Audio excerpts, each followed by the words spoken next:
In 2002, the ministry approved the establishment of College University Kejuruteraan Utara Malaysia, KUKUM, the 17th public university in Malaysia. In 2007, KUKUM was rebranded as UniMAP.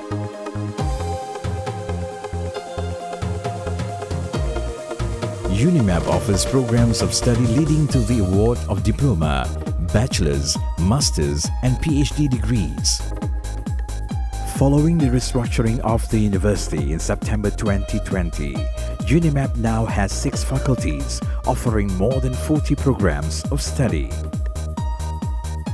Faculty of Electrical Engineering Technology, Faculty of Electronic Engineering Technology, Faculty of Mechanical Engineering Technology, Faculty of Chemical Engineering Technology,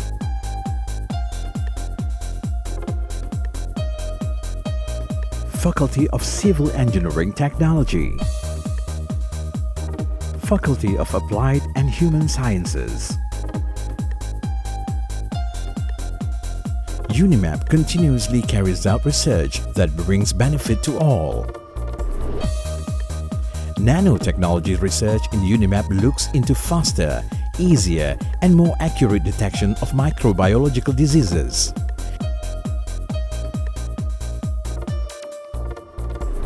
The HPV-CC kit has high sensitivity that allows early detection of cervical cancer through saliva.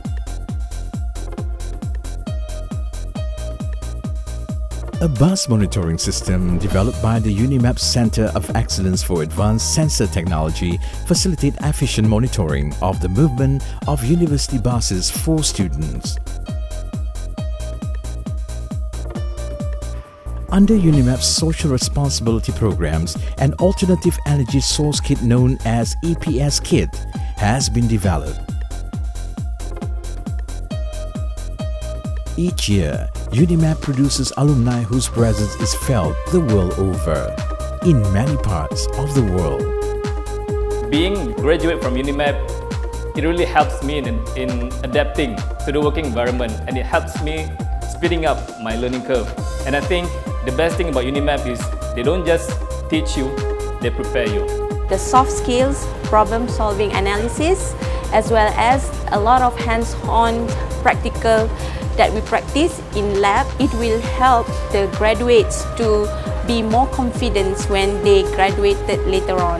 UniMAP researchers are globally recognized, evident through the acquisition of numerous international grants. UniMAP is my first choice because the programs offered here are focused and they fulfill the expectation of the industry.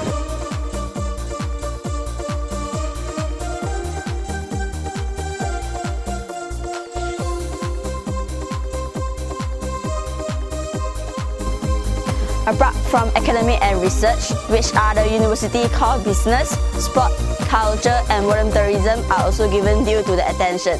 It's up to the student to choose which field he or she wants to immerse into. The success and achievements thus far have placed UniMAP on the world stage.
We are gathered here by the initiatives of Doctors Nazri Halif and Sharifah Faiza. Thank you both for this special arrangement.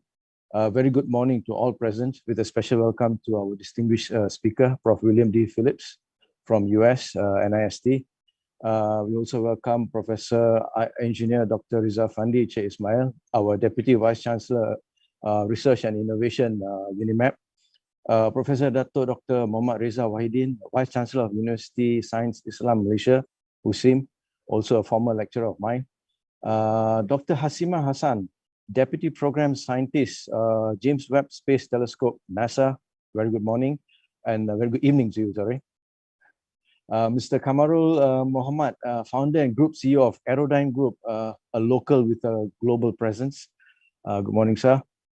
As well as professors, lecturers, students, and public who may be watching. We are gathered here to hear about radical new ideas in STEM. However, before we begin, I would like to invite you all to watch a short video about Bill Phillips. Secretariat.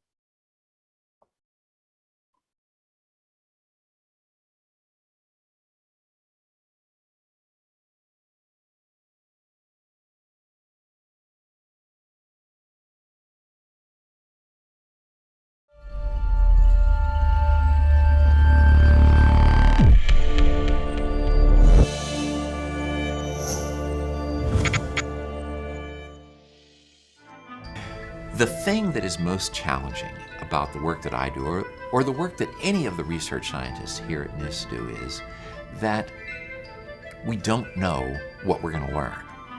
And that's also the thing that makes it so satisfying and so exciting. We're learning new stuff every day. We go into the lab and we don't know what's going to happen. And lots of times when we see something that happens in the lab, something that we didn't expect, we don't know why it's happening. We have to figure it out. It's all unknown. It's all at the frontier. So we've got to find our own way. Nobody's made a map for how we're going to proceed. We've got to figure it out. That's a challenge, but it's also an adventure. And as research scientists, we get to participate in that adventure every day.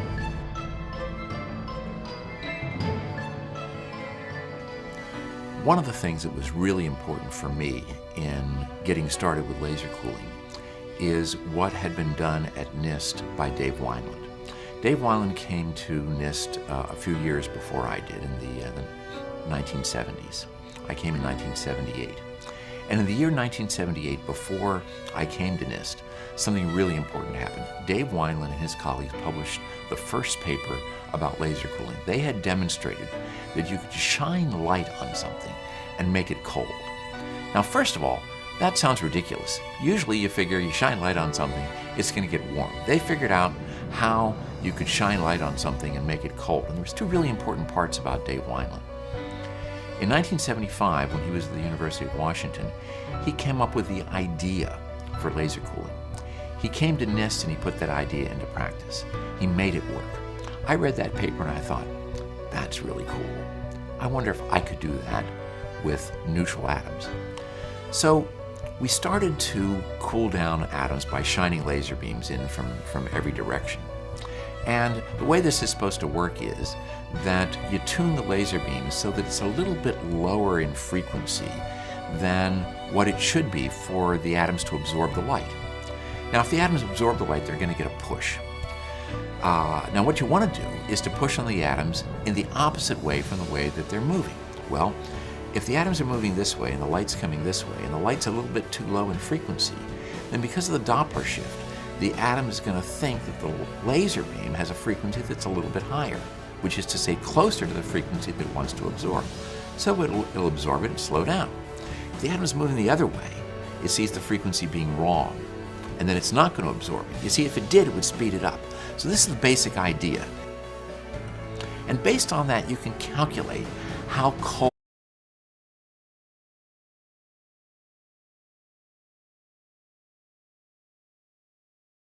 colder than was possible based on that idea. The work that Dave Wineland did, which led to the Nobel Prize in 2012, started the whole business of laser cooling. And it was his work that inspired me to get started in the first place. The work that I did, learning how to laser cool neutral atoms, atoms that don't have an electrical charge, learning how to trap them, learning how to get them down to incredibly low temperatures, Och sen Bill Phillips. formed part of the basis that allowed Eric Cornell out in Boulder to achieve this dream that Einstein had back in the early part of the 20th century to make a new kind of a gas, a thing called a Bose-Einstein condensate. And that earned Eric Cornell and his colleagues the Nobel Prize in 2001. And we were all keeping in mind the mission that NIST has: make better measurements, make the kind of measurements that are going to make a difference in science, in industry, in people's daily lives.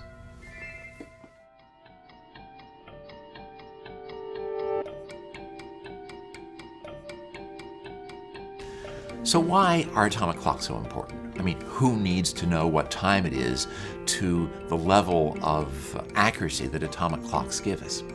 Well, we don't need atomic clocks to figure out when we're going to go to lunch, but we need atomic clocks for things like global navigation.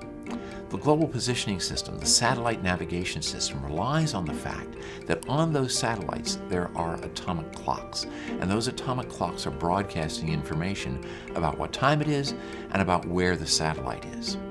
When you receive that information in your GPS receiver, the GPS receiver figures out, based on those time signals, where you are. Now, those satellite clocks don't have laser-cooled atomic clocks in them, but on the ground we have laser-cooled atomic clocks, like the atomic fountains at NIST, that are synchronizing all of those satellites, and they are being used to track where the satellites are. So having the very best clocks that anyone has ever had on the ground is making those clocks in the satellites work better, and that whole system working together is making the global positioning system work for us.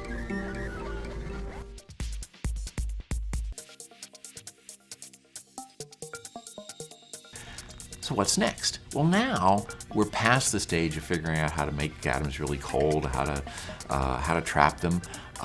What we're doing is using these atoms to do new kinds of things. We are using the atoms, these incredibly cold atoms, as carriers of information. Now, in your computer, in your iPhone, in your PDA, your CD-ROMs, information is stored as bits.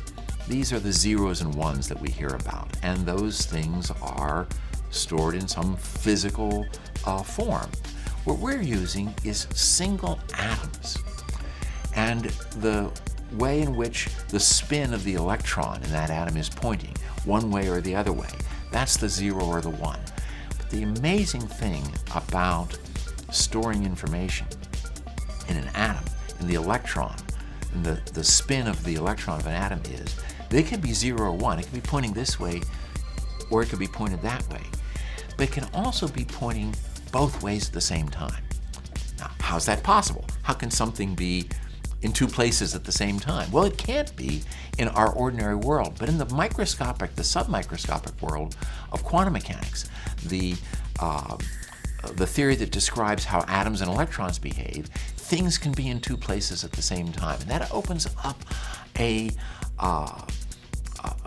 opportunity for information that is completely different from the kind of information that we're used to in our ordinary computers.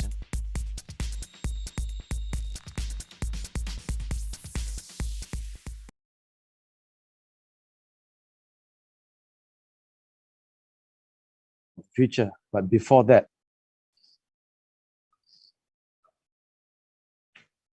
there are some seats available.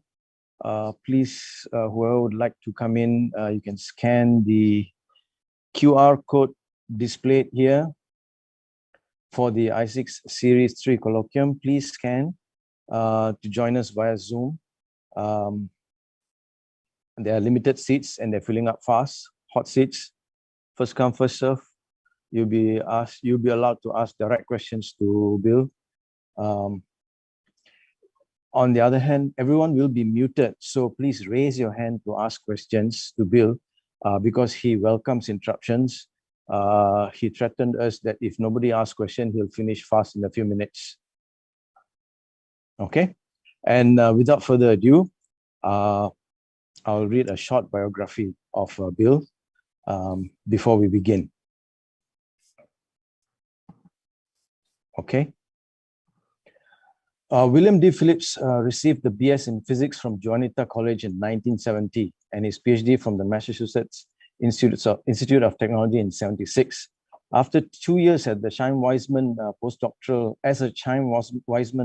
fellow at MIT, he joined NIST, National Institutes of Standards and Technology, which at that time was called the National Bureau of Standards, to work on precision electrical measurements and fundamental constants. There he initiated a new research program to cool atomic gases with laser light.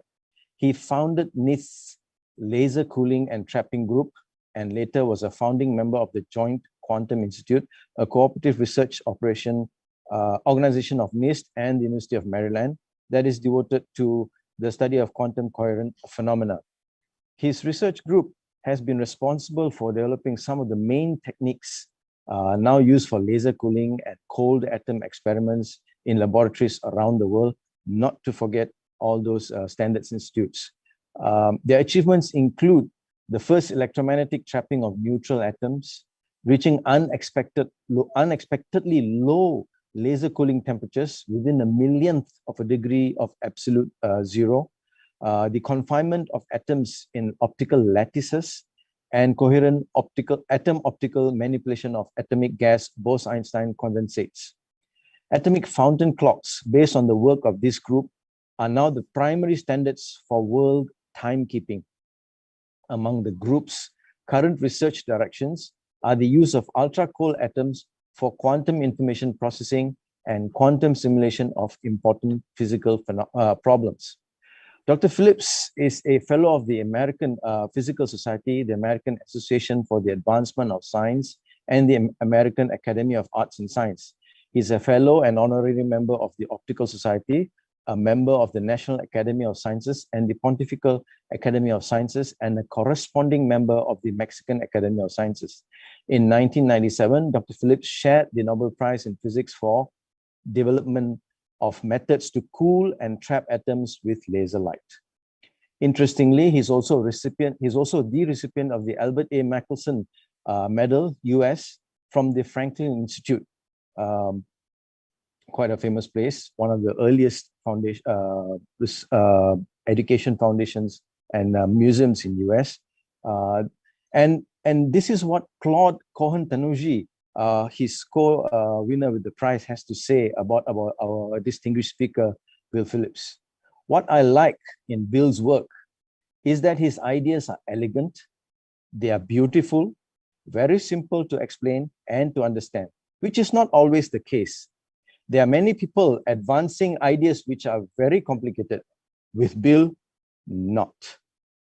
With that, we now invite Bill to talk on a new measure, the quantum reform of the metric system. Bill, floor's yours. Thank you very much for that kind introduction. Let me see if I have the ability to share. Yes, it looks as if I can share the screen. Let's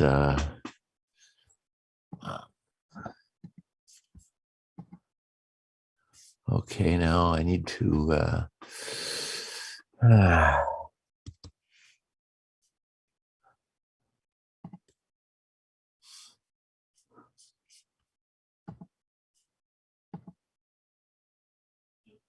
okay, so I'm hoping that you can see my test slide now. And can you see my title slide?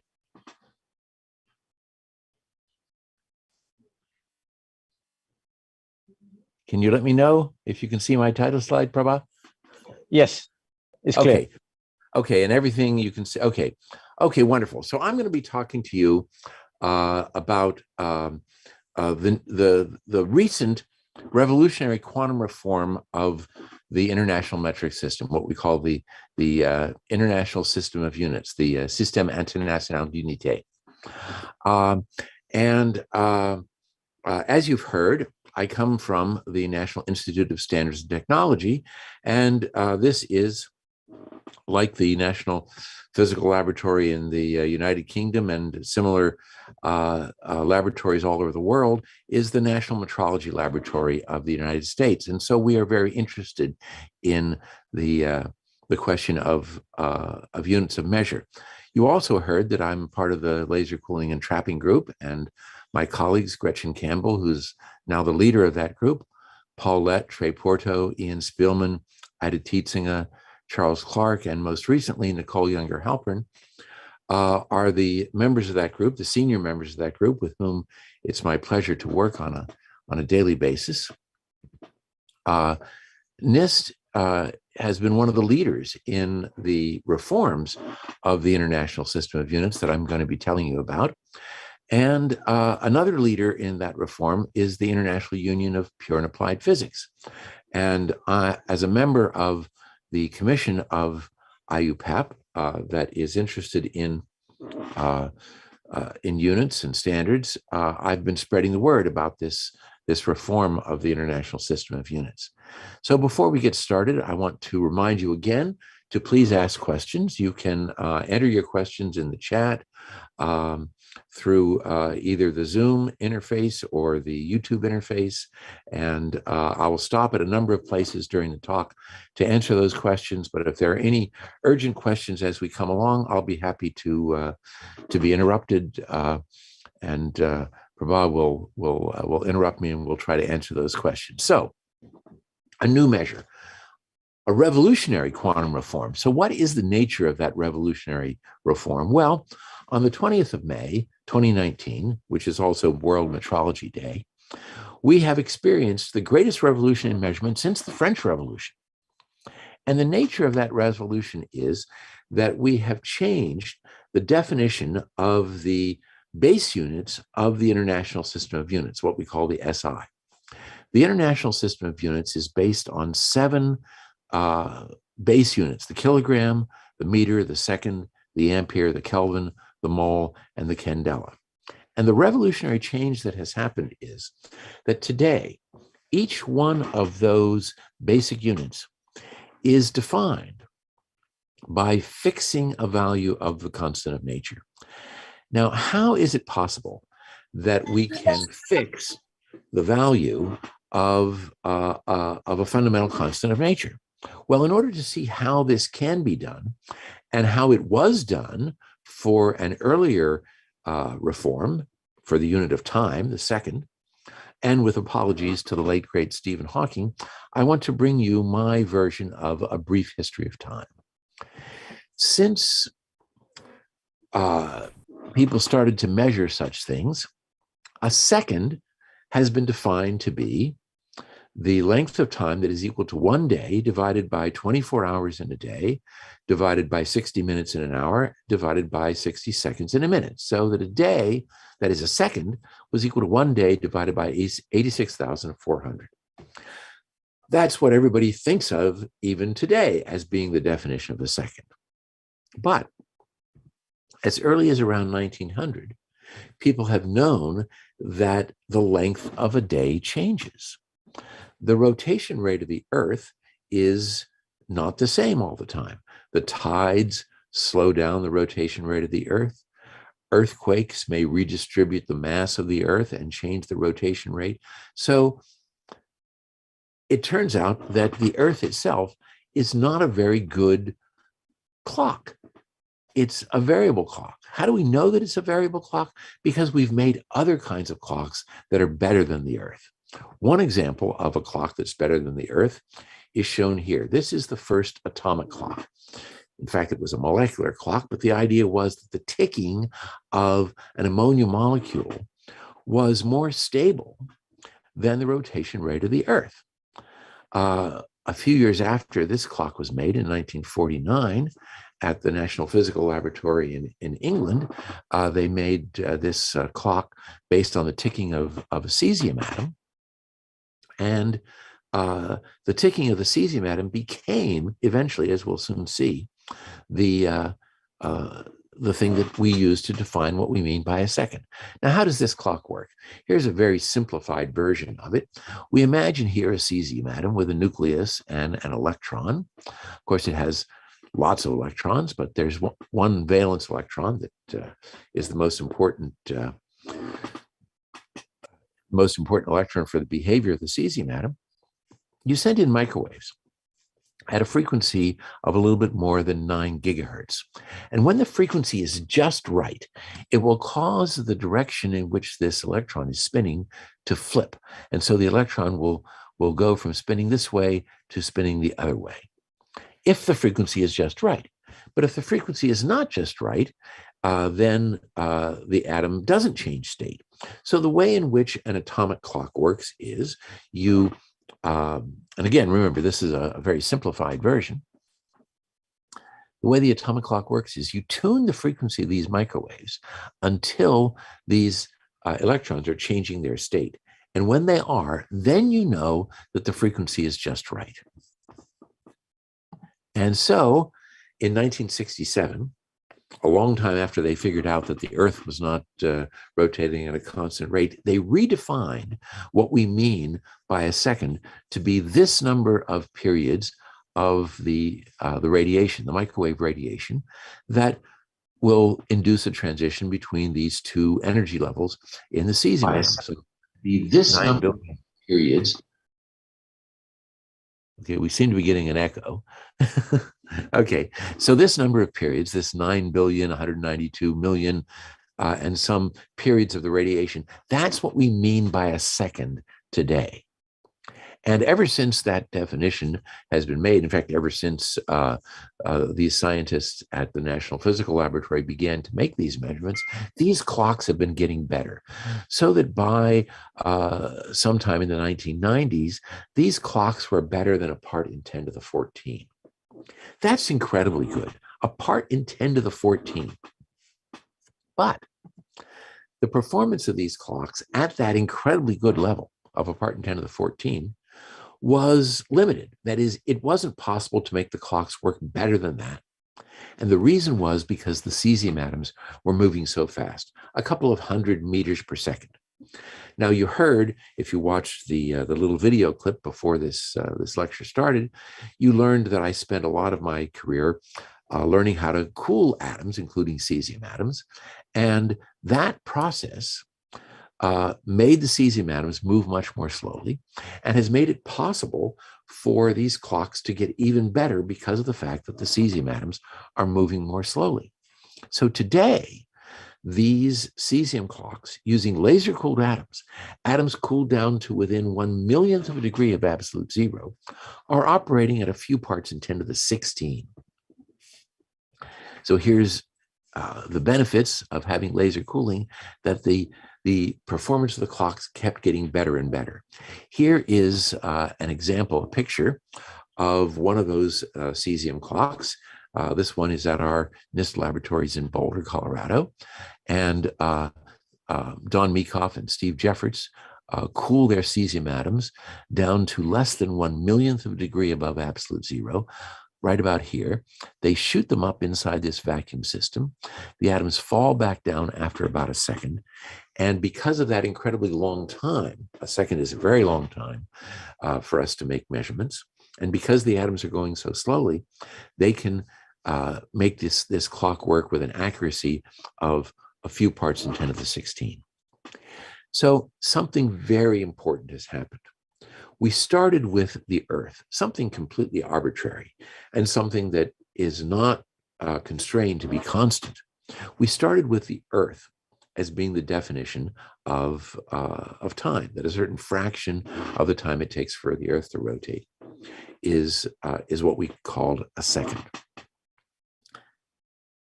And because of the fact that that definition was not constant, that definition could be seen to be inconstant by better technology like atomic clocks. Even mechanical clocks were better than the rotation of the Earth. Because we had a technology that allowed us to measure time better, We redefined what we mean by time. In this case, we redefined what we mean by time to be based on the properties of an atom. So I would like to stop right now and see if there are any questions. And in fact, if you haven't thought of any questions, here's a few that you might want to think about, but I much prefer if I get a question that has arisen in your mind as you've been listening to what I've been saying so far. So, Prabha, do we have any questions? No, not yet. Okay, well, let me just have a look again. Sure. Sure.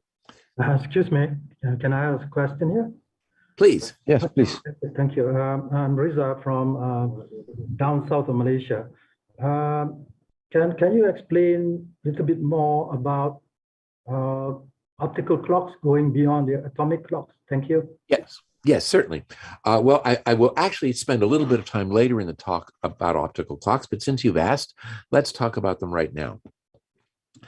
The cesium atom, the transition that I talked about in the cesium atom, occurs at microwave frequencies, about 9 gigahertz. Now, there are lots of other transitions in atoms, and some of these transitions occur in the visible region of the spectrum. Instead of as microwaves, they occur as visible light. Now, the frequency of visible light is roughly 10 to the 15 cycles per second, whereas the frequency of this transition in cesium is roughly 10 to the 10 cycles per second. So that means we're talking about these optical transitions having a frequency that is 5 orders of magnitude larger. This creates wonderful results, because if you have something that is changing the frequency of your atom, let's say a magnetic field changes the frequency of the atom, and the magnetic field isn't constant, so you have some variations in the ticking frequency of the atom. If you're looking at an optical transition, the fractional size of that change due to having a magnetic field is going to be 100,000 times smaller. So you're a lot better off using an optical transition than using a microwave transition. And it turns out that there are optical transitions whose line width, that is the range of frequencies over which the transition can be made, is incredibly narrow, narrower than 1 hertz. So what that means is that if you find the transition at all, then you're already better than the old microwave clocks. You're good to a part in 10 to the 15, and those were only good to a part in 10 to the 14. But in fact, these optical clocks are now operating at a part in 10 to the 18 or even better. So the future of time is certainly going to be with optical clocks. And maybe we'll talk a little bit more about that later in the talk, but that's the general idea of optical clocks. So any other questions? Audience, any other questions? Bill, I would like to ask this. Back to atomic clocks. If when you say atomic clock, the interaction with the flipping is with the electron state, right? Yeah. Does it disturb the nucleus at all?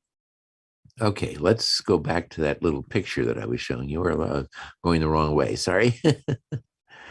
Okay, let's go back to this cartoon that I was showing you. Okay, so here's the cartoon of the atom. Here's the nucleus, and here's the electron. Now, what I said was, and I warned you, it was a little bit oversimplified, so now I'm going to tell you a little bit more of the truth. I said that the electron changes its spin and flips over. What I should have said was that the relative orientation of the electron and the nucleus is what changes. So it's not so much that the nucleus stays put and the electron changes, or the electron stays put and the nucleus changes. What happens is that the relative orientation of those two spins change. And that's what constitutes the change in the hyperfine frequency, or the hyperfine state of the atom. In fact, it's even a little bit more complicated than that. it turns out that because of the fact that the nucleus has lots of different possible spin states, that there are many different possible energy levels for the cesium atom. And what we do is we pick out two of them that are particularly insensitive to changes in the magnetic field. And it's the transition between these two states that is really being induced by those microwaves. And those two states are, as it turns out, a bit complicated. They represent a superposition of two different kinds of states where the nucleus is in this direction and the electron is in this direction, and the other way around. And one particular state like that is one of the two states that we use, and another state that is that same superposition except with a different sign. In other words, it's this plus this or this minus that. Those two things have different energies, and that's the transition that we make. So that's probably more than you wanted to know about what happens when we make this this transition in the cesium atom. But as I said, the truth is a bit more complicated. Nice. In that sense, wouldn't optical clocks be a bit more noisy, even though they have very low line widths, below 1 hertz, because the microwave ones, the atoms are in free space, whereas in optical they are in a medium. Right. So that's an extremely good point. Well, there's a number of ways that people make optical clocks, but the most promising right now is to have the atoms trapped by laser beams in what we call an optical lattice. Now, the optical lattice can perturb the frequency of the atoms. And if the laser that created the optical lattice wasn't perfectly stable in either its intensity or its frequency, it could shift the frequency of the atoms. But it turns out that if you choose the color of the laser light that forms the traps for the atoms just right, you can make it so that the transition frequency is insensitive to changes in the intensity of the laser. And so choosing what is sometimes called the magic wavelength makes it so that these optical transition in atoms are extremely stable and don't suffer from fluctuations in the laser light that traps them. All right, thanks, Bill. There is a question on the chat box from a Prof. Ren Yang. How to determine or measure the temperature of cooled atoms? Yes. I guess I don't have any pictures of this, but imagine that I have laser beams coming in from all directions that are cooling the atoms, and imagining that they're trapping them as well. We can arrange to have these laser beams trap the atoms as well. Now what I do is I suddenly turn off those laser beams. That means that the laser beams are no longer trapping the atoms, and the atoms will simply fly apart in the vacuum, because we keep them in a very good vacuum. They'll simply fly apart with whatever velocities they had at the moment that we turned the laser beams off. The ones that have larger velocities will go faster and further. The ones that have very low velocities won't go very far. After a certain amount of time, usually a few thousandths of a second, we take a picture of where the atoms are. And that distribution of positions of the atoms tells us what the distribution of velocities of the atoms was at the time that we turned off the laser beams. And from that distribution of velocities, we can compute the temperature. Now, it turns out it's not so easy to do that when the temperature is really low. But when the temperature is as high as a microkelvin, it's easy. But in more recent experiments, we've been making the temperature down to 1 nanokelvin, one billionth of a degree above absolute zero. And then it's not so easy to measure the temperature. We use the same general techniques. It's just that it's really hard to do. All right, Bill, there's another question by Prof. Siti. How would the uncertainty principle set the limit to the accuracy of measurement for the purpose of SI units. Another Yes. limit set by the Planck scales may not be of practical importance though. Right. Well, in fact, it is, in a certain sense, the uncertainty principle that is the main determiner of how well we can make these measurements. In the case of the cesium atom, the line width of the transition is given by how long we look at it. The natural line width is many, many years. So the actual practical line width is determined by how long we look at it. The uncertainty principle says that the uncertainty in the energy times the uncertainty in the time can never be smaller than h bar over 2. So if we want to have a very small uncertainty in the energy, we have to have a large uncertainty in the time, and that means we have to have a very long observation time. This is one of the main reasons why it was important to slow down the atoms, because only when the atoms are going very slowly do they stay in the apparatus long enough for us to measure them over a long period of time, and therefore have a large uncertainty in the time so that we can have a small uncertainty in the energy. Now, you can think of this uncertainty principle as just being another manifestation of the Fourier transform theorem, that if I have a function that is wide in time, then its Fourier transform will be narrow in frequency. So it turns out the uncertainty principle is exactly what determines the quality, or one of the major determiners, at least, of the quality of the measurements we can make on these atoms. And even in the case of the optical transitions, the uncertainty principle is still operating. So it's very important for us. I think that's about it. Floor Okay, yours excellent. Let's go on. Let's see now. We're going to I'm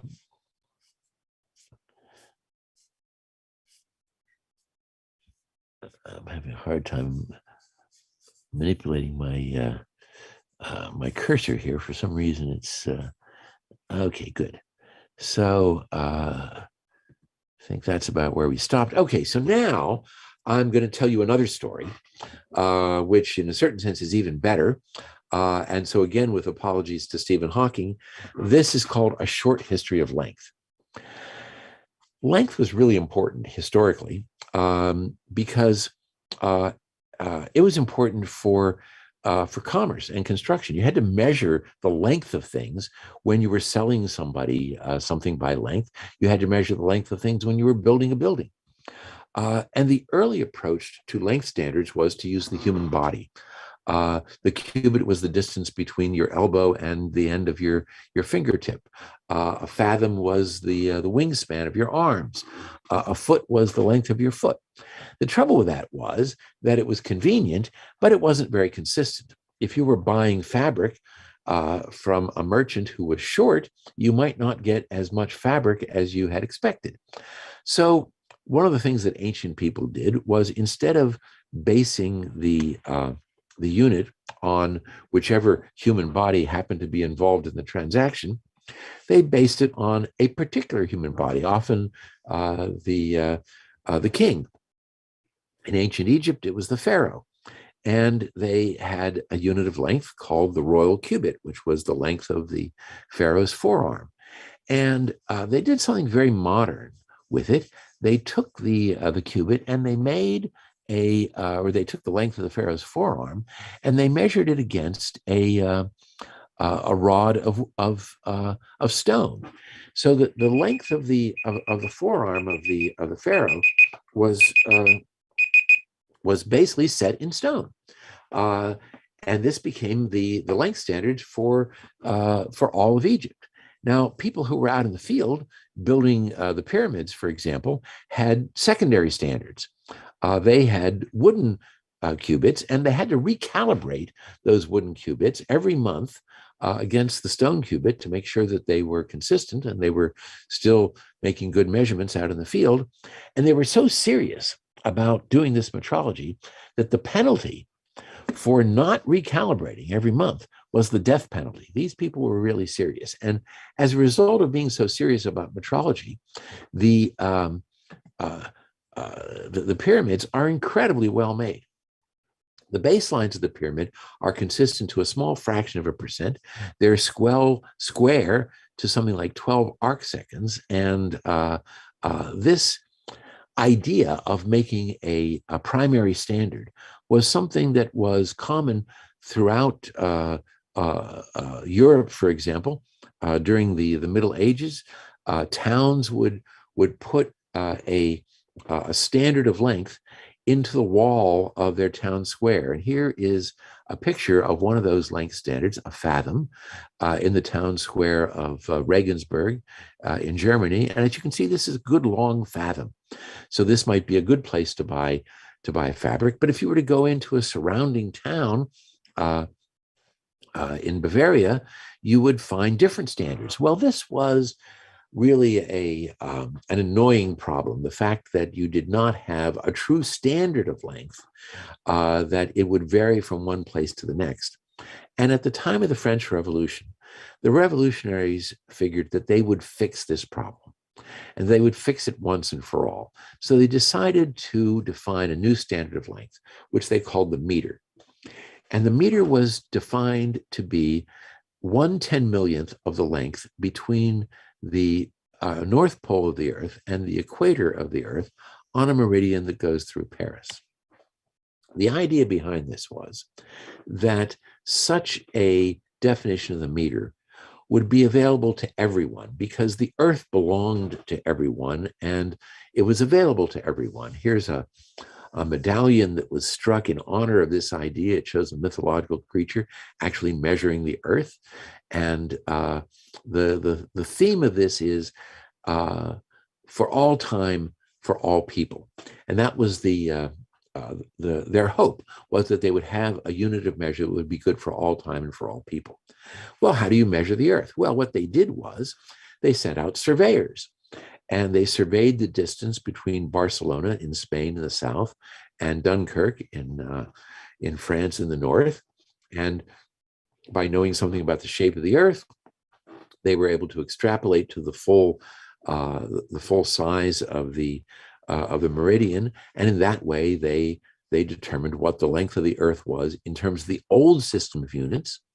And realizing that measuring the Earth all the time was not a very practical thing, they made a standard. They made this rod out of platinum. It's called the Meter of the Archives in 1799. And they made it based on those measurements of the Earth. And this became the standard of length for all of France in 1799. Some decades later, the countries of the world got together. They negotiated a treaty called the Convention de Mètre, the Treaty of the Meter, in 1875, and agreed that for all of these countries, the meter would be the standard of length, and that they would make a new meter, in this case, a rod of platinum and iridium with two scratches on it that would be equal in distance between them to the length from end to end of this Meter of the Archives.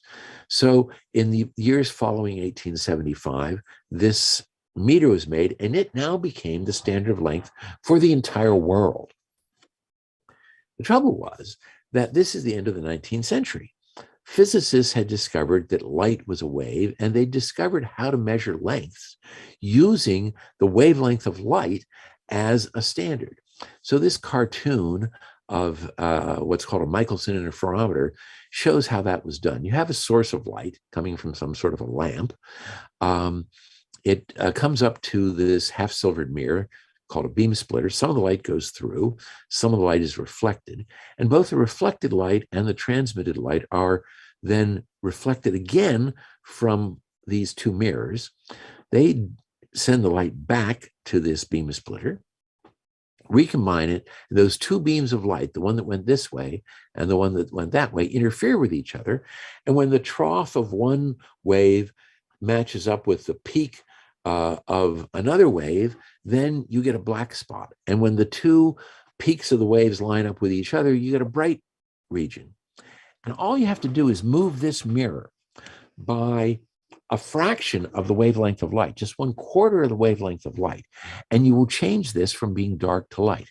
Now, 1/4 of a wavelength of light is about 100 nanometers, about 1/10 of 1/1,000,000th of a meter. The meter bar has a scratch on it that is, I don't know how many microns wide, and you look at it with a microscope and you can't even see the details of that scratch at a level less than 1 micron. So you've got an instrument that can measure things easily to better than 100 nanometers, less than 1/10 of a micron, and you have a definition of the meter that you can't measure to even to a micron. So that is the same situation we'd faced before with the second. You had a technology that could measure things better than the very definition of the thing you were trying to measure. And so in 1960, which by the way was the year the laser was invented, they redefined what is meant by a meter. This is a lamp that contains krypton gas, and when it's excited, it makes a yellow light that whose wavelength became the new standard for the definition of what was meant by a meter. A certain number of wavelengths of the light coming out of this lamp was defined to be a meter. But the problem was that it didn't take very long before people made lasers whose light was much more pure than the light that was coming out of these krypton lamps. The light that was coming out of the krypton lamps was a mixture of light of lots of different wavelengths.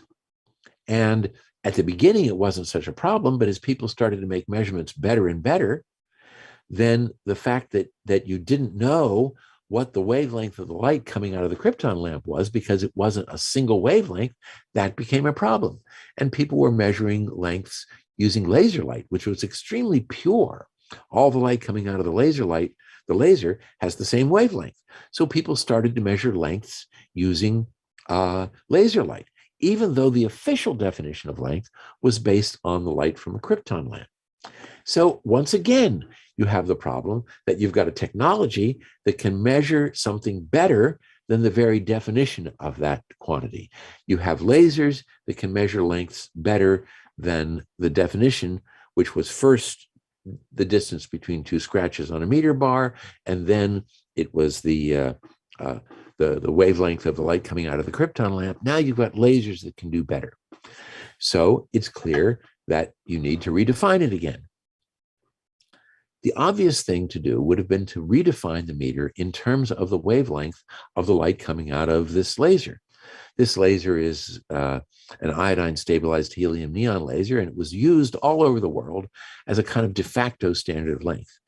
And as I said, the obvious choice would have been, let's redefine the meter using this new wonderful laser. But fortunately, they didn't do the obvious thing. They did something far more beautiful and brilliant. They defined the speed of light. Now, why does that give you a new definition of the meter? We have this relationship between the wavelength, the frequency, and the speed of light. For any light, if you take the wavelength and multiply it by the frequency, that's equal to the speed of light. And the speed of light is the same for all light. If we define the speed of light, and here's the definition, the speed of light is now defined to be this number, 299,792,458 meters per second is the speed of light. So the meter is the distance light travels in 1/over that number. So if you can measure the frequency of light, if you define the speed of light to be this number, that means you automatically know what the wavelength is, and you've got a way of measuring lengths relative to the wavelength of that light that will be good no matter which light you choose. So if somebody makes better lasers, and they did, if somebody makes better ways of measuring the frequency of light, and they did, then you don't have to change the definition. It's already built in. Here are two of the guys who made those better lasers and figured out those ways of measuring the frequency of light. Jan Hall and Ted Hench got the Nobel Prize in 2005 for the improvements they made in the measurement of the frequency of light, but there was no need to change the 1983 definition of the meter because their improvements were already built in. So something very important happened here. We started with an artifact, a metal rod. So the distance between two scratches on that rod was a meter. That was inadequate. So we changed to an atomic definition. The wavelength of light coming out of a particular atom was now used to define what we mean by a meter. But that became inadequate. And so we changed to fixing the value of a fundamental constant of nature. And the beauty of this is because it's a fundamental and universal constant of nature, we should never have to change the definition again. No matter what happens to our technology to make it easier to measure length using these optical techniques, we will not have to change the definition. So, Bill, before yes. you carry on, there is a question here. Yes, please. In classical measurement, the observer does not affect the outcome of the measurement. However, for quantum measurement, the measurement device affects the outcome. How is this measurement effect to be addressed in quantum SI metric? Right. So it's true that in quantum mechanics, the act of making the measurement changes things. So one of typically the way that this is addressed is that we arrange the measurement in such a way that the quantum perturbation is small enough that we don't have to worry about it. That's one way of doing it. Another way of doing it is to arrange the measurement in such a way that while it disturbs the system being measured, it doesn't disturb the feature about the system that we're most interested in. So, for example, if we're interested in measuring the frequency, then measuring the frequency very well has the effect of making the time at which that frequency was measured, making that highly uncertain. Well, if we don't care about what time we made the measurement, then everything is going to be just fine. So those are the ways in which we address the quantum mechanical problem of the observer interacting with the system. We either fix it so that it's not a big effect, or we arrange things so that the effect is not one that bothers us. Okay, I would like to disturb a bit more on Sure. your equation on C equals to lambda F. Wouldn't that become a what do you call uncertainty principle on both delta lambda and delta F? Okay, so let me think about that for a moment. Would these two constitute entangled uncertainty?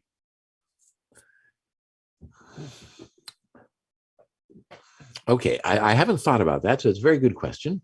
You know, when a speaker says, that's a good question, what they mean is, I don't know the answer. I wouldn't bet on that. So it's the key thing here is for metrology, for the standard way in which we do metrology, that we arrange things in such a way that they're effectively classical. So if I've got a laser putting out light, it's putting out trillions and quadrillions of photons per second. It's putting out 10 to the 19 photons per second. The kind of system where the kind of quantum mechanical questions that we need to worry about will be important are when we're dealing with one photon or a few photons. So typically we simply do not have to worry about that. Now, there are cases where we do. So let me give an example of a case where just the kind of thing that you're worrying about is going to happen. LIGO, the Laser Interferometer Gravity Wave Observatory, the thing that has detected gravity waves, works by measuring the length of the distance between mirrors and seeing how that distance changes when a gravity wave goes by.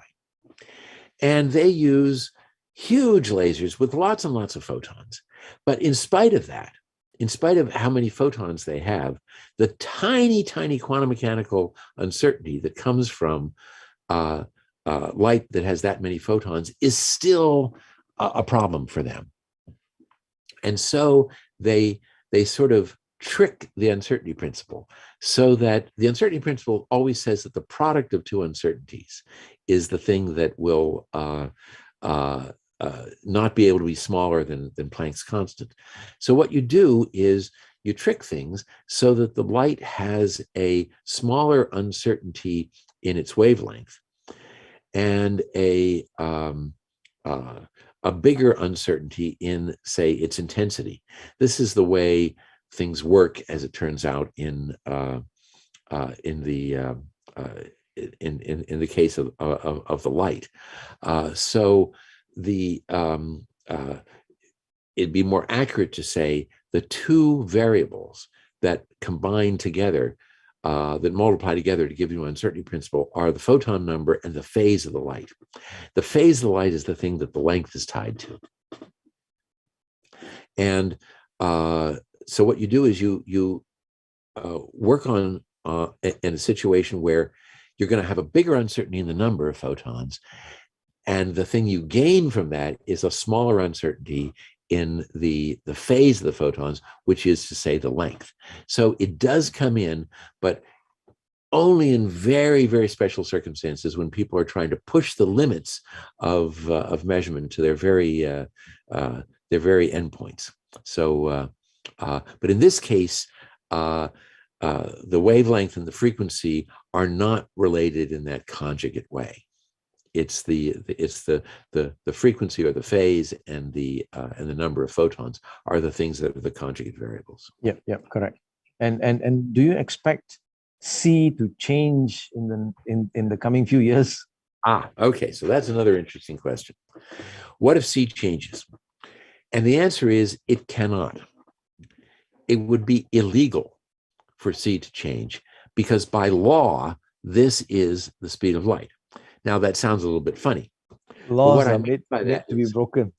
Yeah, but what I mean by that is that law that sets C to be equal to this is just a way of defining what we mean by a meter.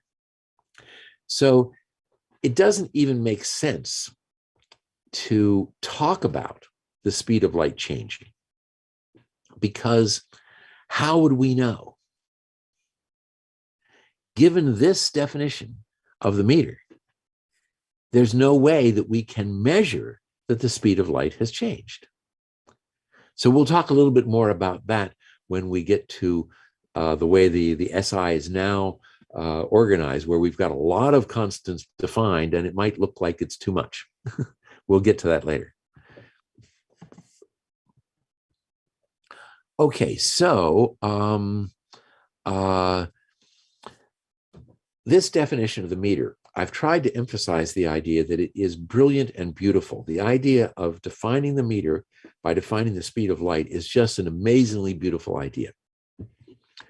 What we did, by which I mean the international metrology community, on the 20th of May, 2019, was to bring this same kind of beauty to a redefinition of the kilogram and the ampere, the Kelvin, and the mole. And so that's what I'm going to talk about next, is how we did this for the kilogram. But we've had a number of questions. We've talked about this first one.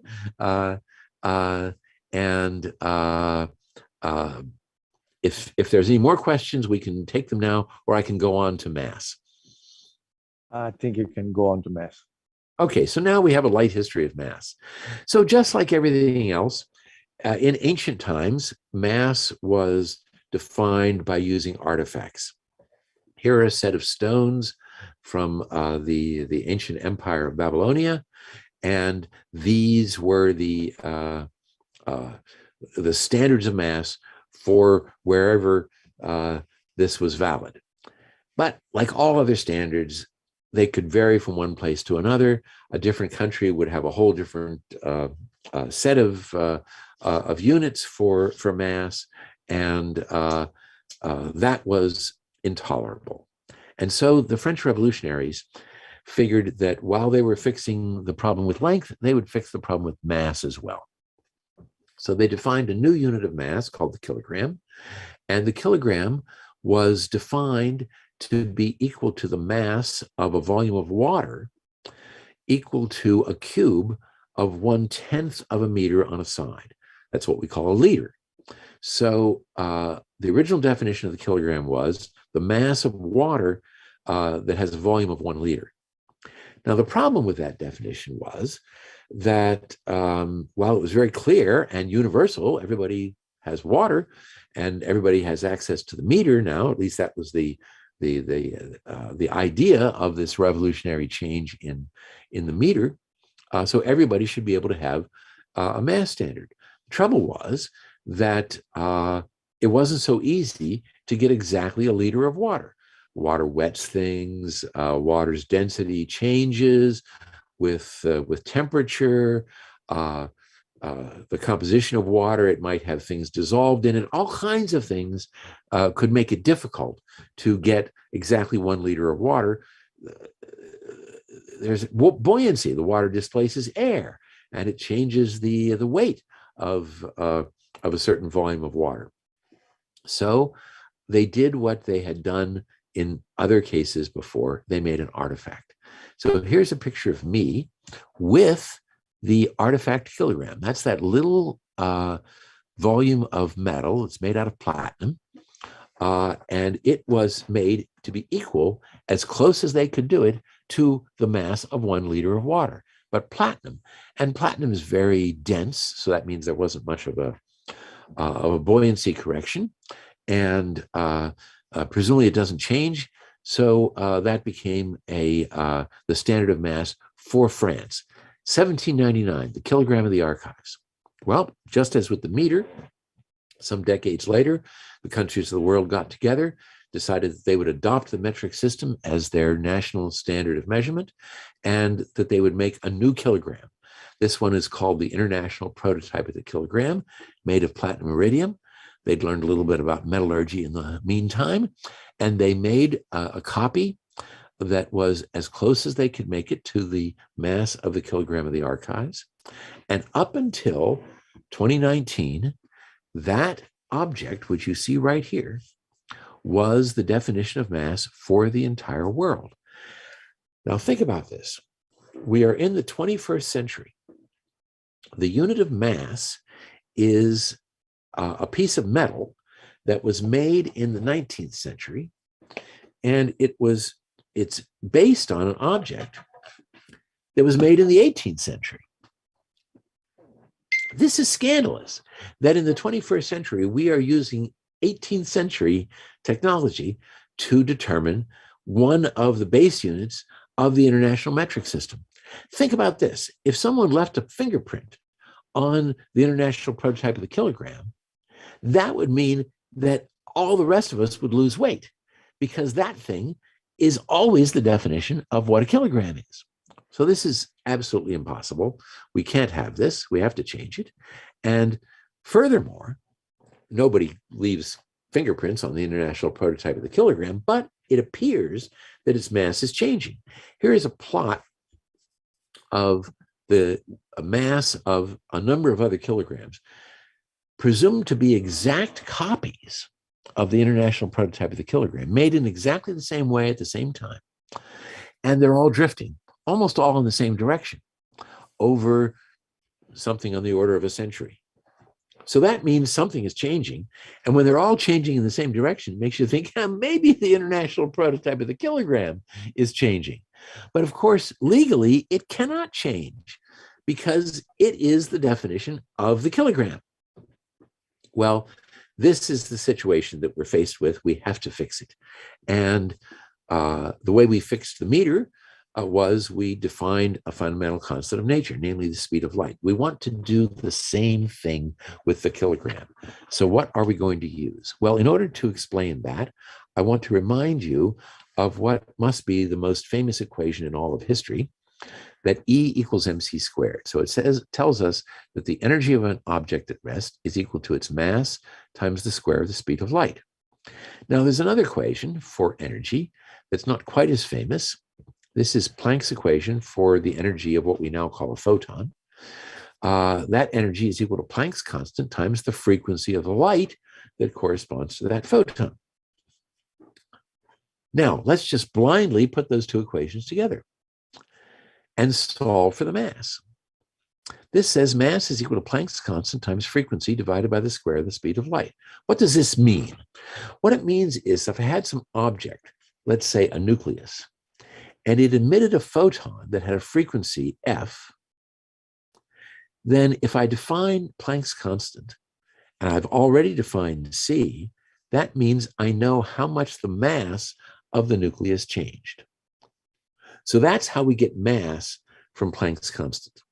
But we don't do it this way. We don't weigh photons. We could, and we do, but just not well enough. Instead, we use a device invented by this guy, Brian Kibble, we now call a Kibble balance or a Watt balance. It's an electromechanical device that allows us to define what we mean by a kilogram by defining Planck's constant. And to see how this works, I want to show you this movie. So first, I want to invite you to imagine how we weigh things normally. So this is a cartoon of a balance. Let's say we have an unknown mass here. When we want to weigh the unknown mass, what do? We put known masses on the other side. And we keep putting known masses on the other side until the balance balances. And when the balance balances, we say that we know the mass of the unknown object here. It's equal to the mass of the known masses on the other side when the balance is balanced. Okay, that's how we've always done things.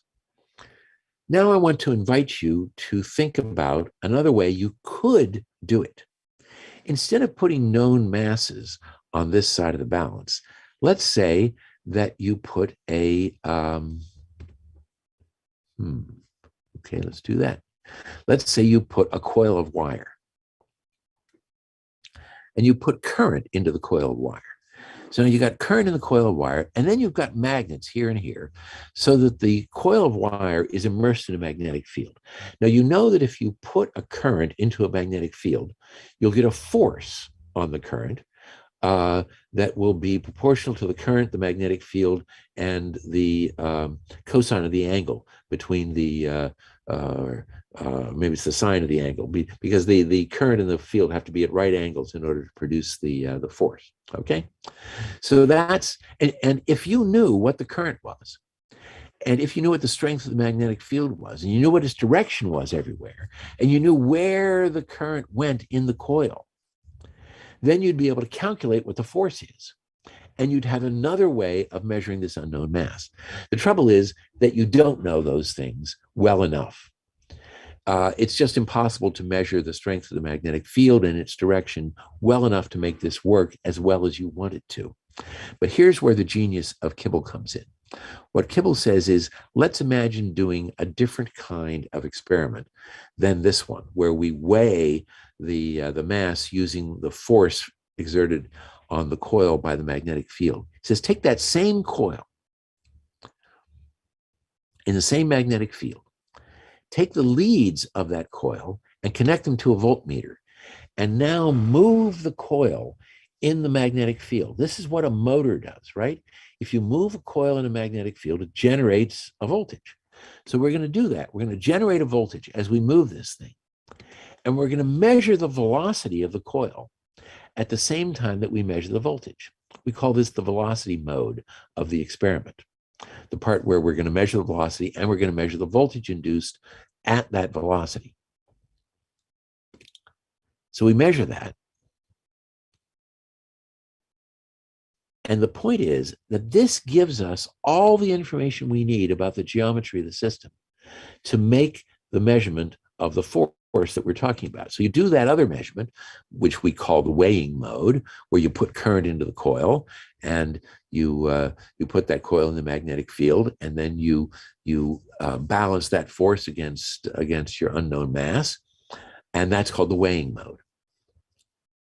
And now the thing is that if we take the data that we get from here, we get the mass from the weighing mode, we multiply that by the acceleration of gravity to give us a force. We multiply it by the velocity from the velocity mode, okay? So on this side, we've got data from the weighing mode, data from the velocity mode. That's got to be equal to the current that we got in the weighing mode, the current that balanced out that mass, times the voltage that we got from the velocity mode. So on each side of the equation, we've got one measurement from the weighing mode, one measurement from the velocity mode. And then we solve. The reason they have to be equal, by the way, is that this is mechanical power, force times velocity, and this is electrical power, current times voltage. The two have to be equal, so we solve for the mass, and this is our new way of getting the mass. But wait, you're going to say, but you told us it was going to involve Planck's constant. Where does Planck's constant come in? It comes in because of the way in which we measure the current and the voltage. The quantum Hall effect allows us to measure resistances in terms of Planck's constant, and the Josephson effect allows us to measure voltages in terms of Planck's constant. Here's Brian Josephson and Klaus von Klitzing, the originators of the Josephson effect and the quantum Hall effect. And because of the Josephson effect, we measure the voltage and it's proportional to h over 2e, where h is Planck's constant and e is the charge of the electron.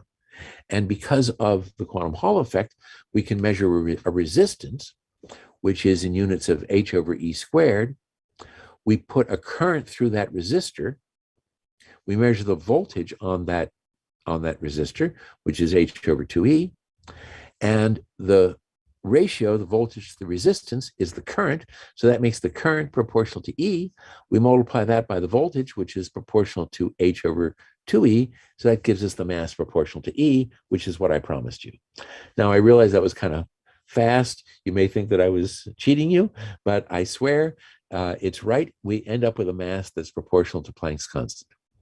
Here is a picture of a device at NIST where I work that can use this idea to realize the kilogram to about a part in 10 to the eighth, which is better than the changes that are happening to these kilograms due to whatever it is that's changing these kilograms.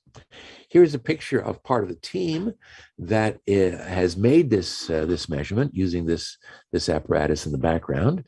You see, they look really serious about metrology. These guys are really serious about metrology. They are so serious that they took the values of the fundamental constants and tattooed them onto their arms.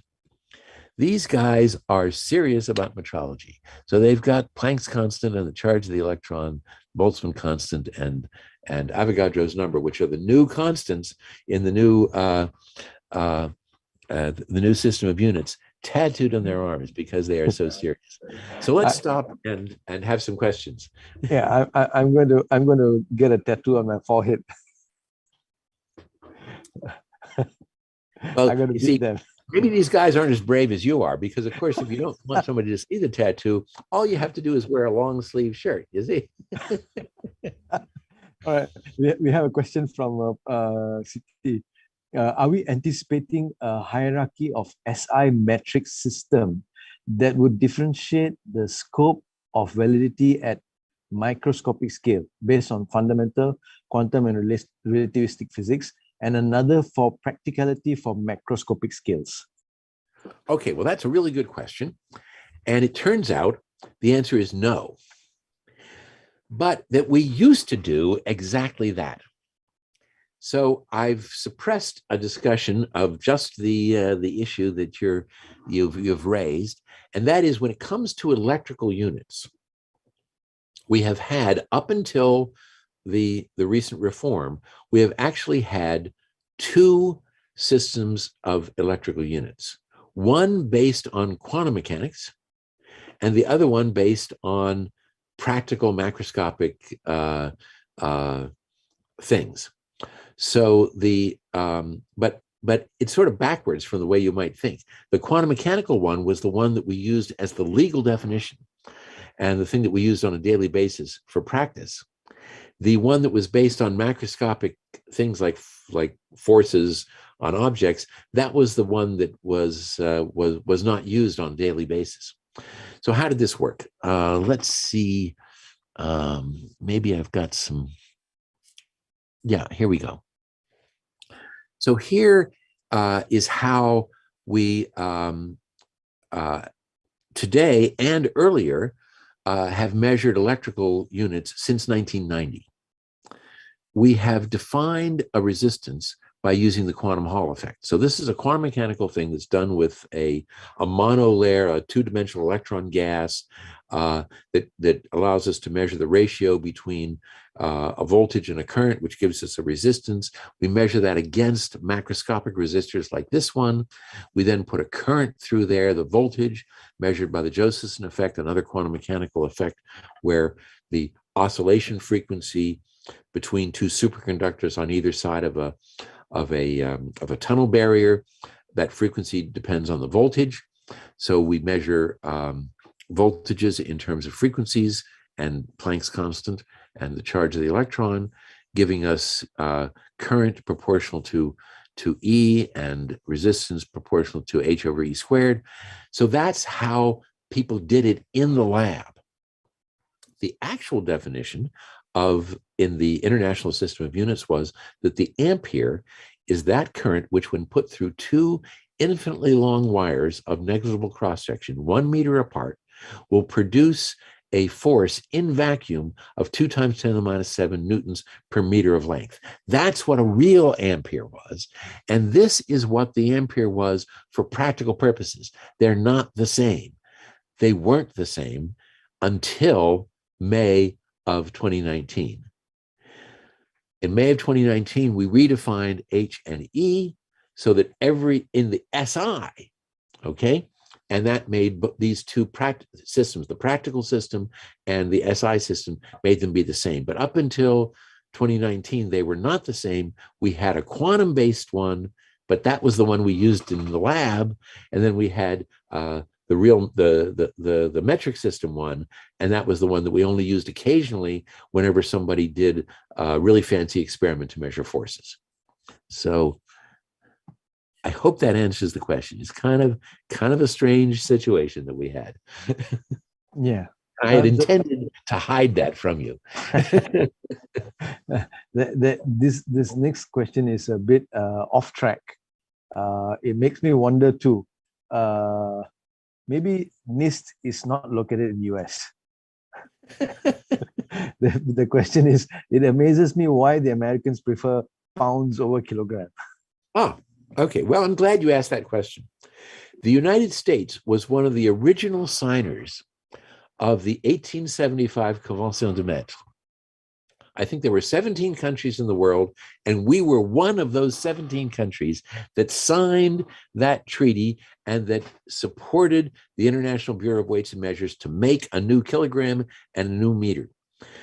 The United States has legally been metric since even earlier than that. That is, we adopted the metric system in the middle of the 19th century. We have not maintained separate standards for things like inches and pounds since the middle of the 19th century. The inch was defined in terms of the meter.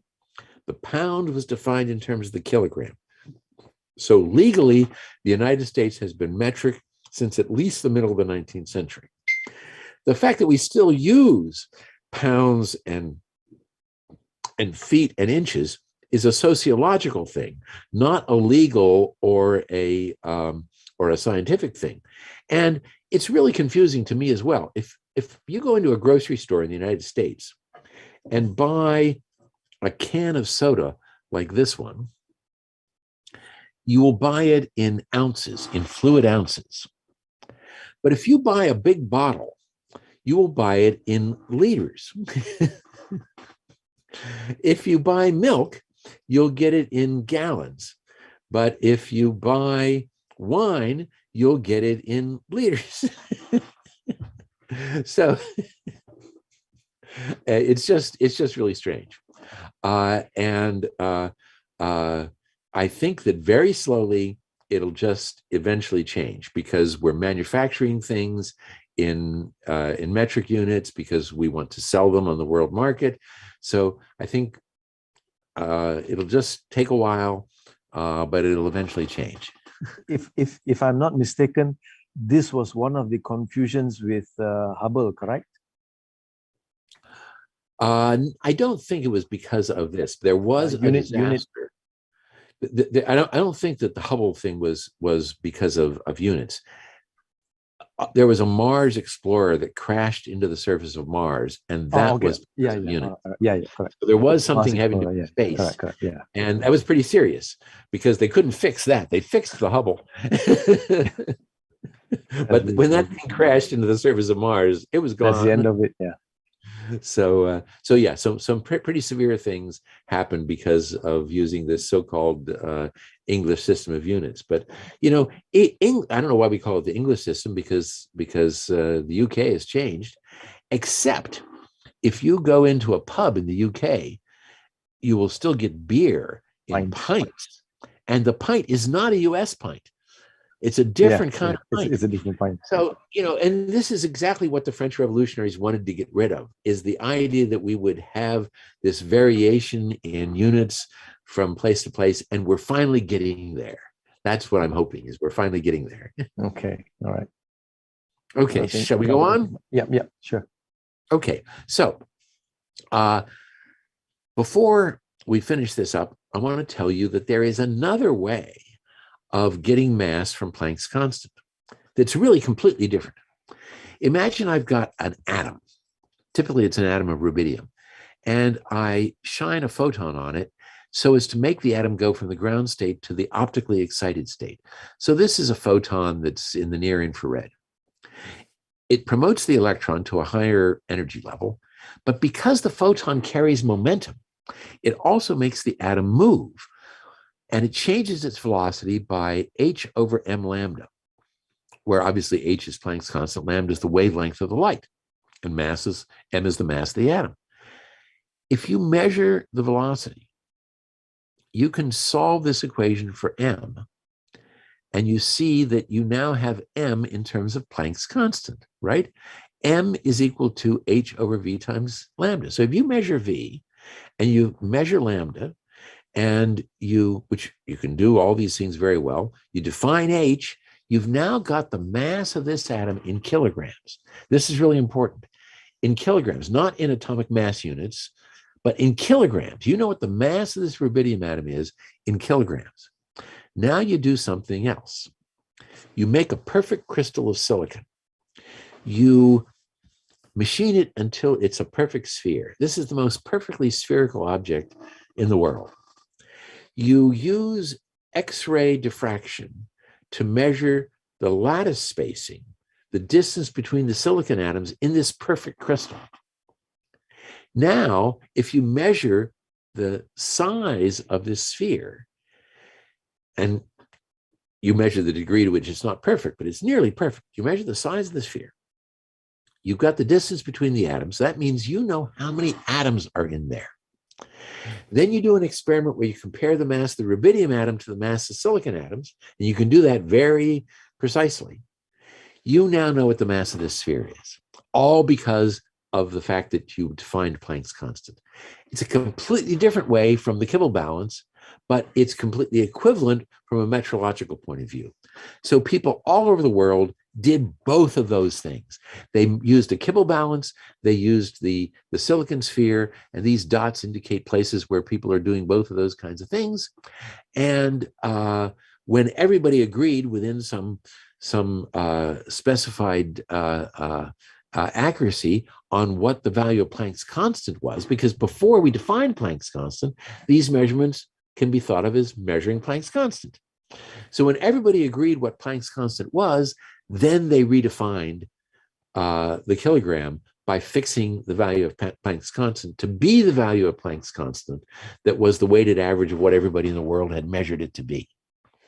And in Versailles, in 2018, the International Conference of Weights and Measures, the General Conference of Weights and Measures, met and decided to make this change. And 60 countries of the world met and unanimously agreed to change the international metric system. And this is the movie that they showed after that vote.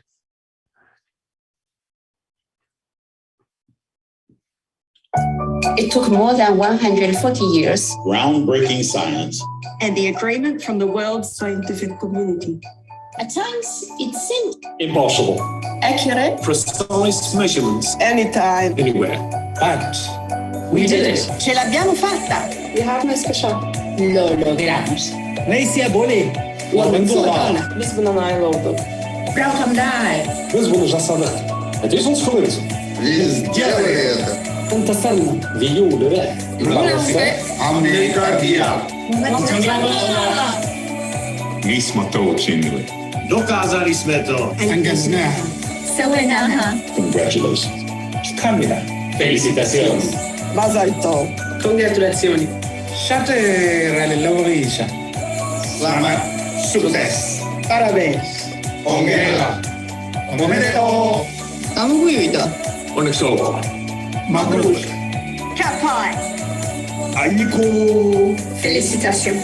Congratulations.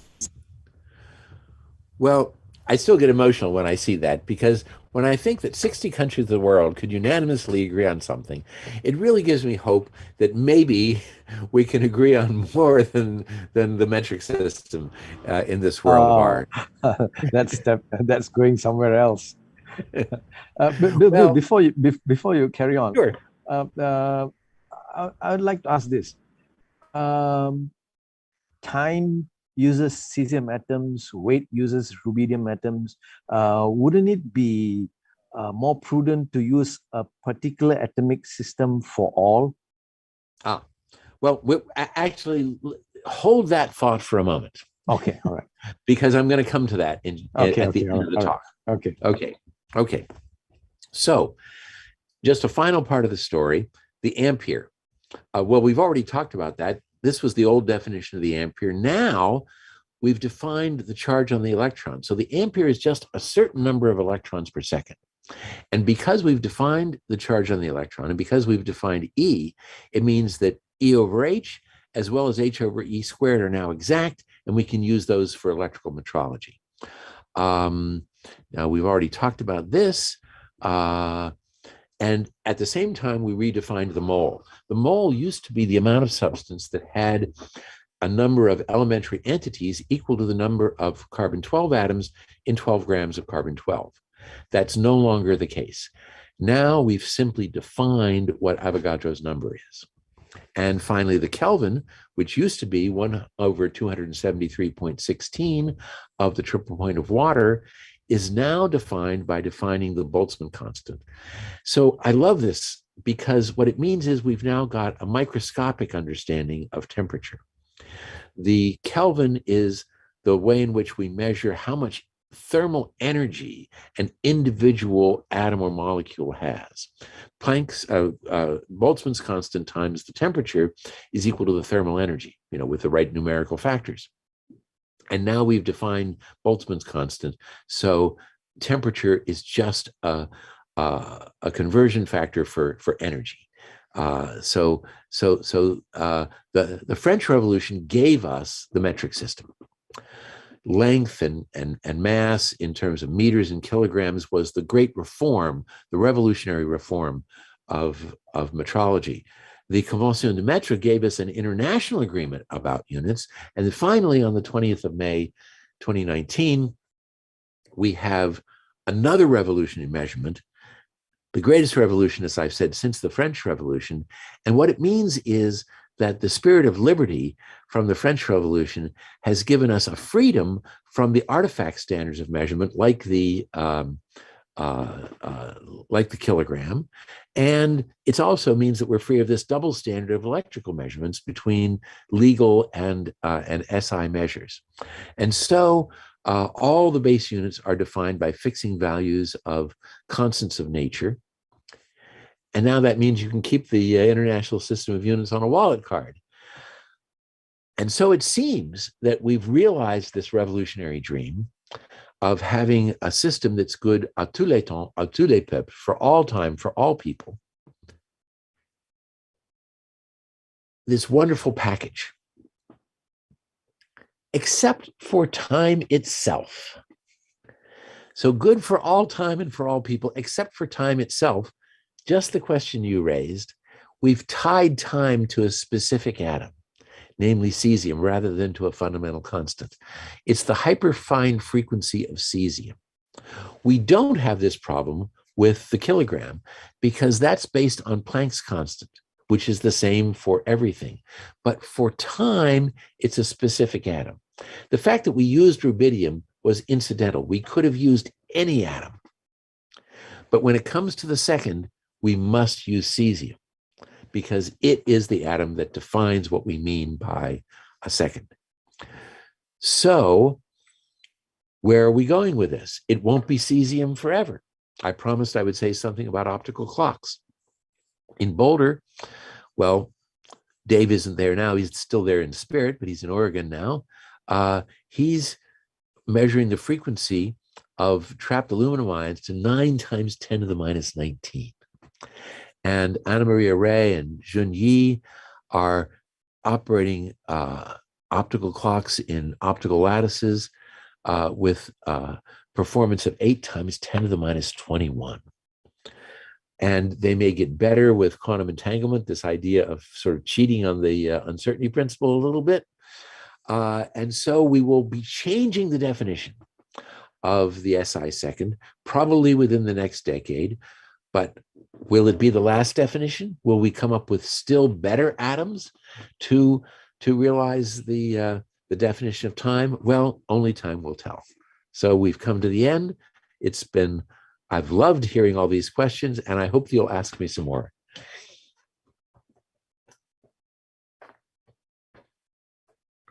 There doesn't seem to be any question as of yet. But by redefining this, what happens to history? Do we put them on the wrong side? Okay, so let me answer it in a particular way, and then we'll see whether this is really getting at your question.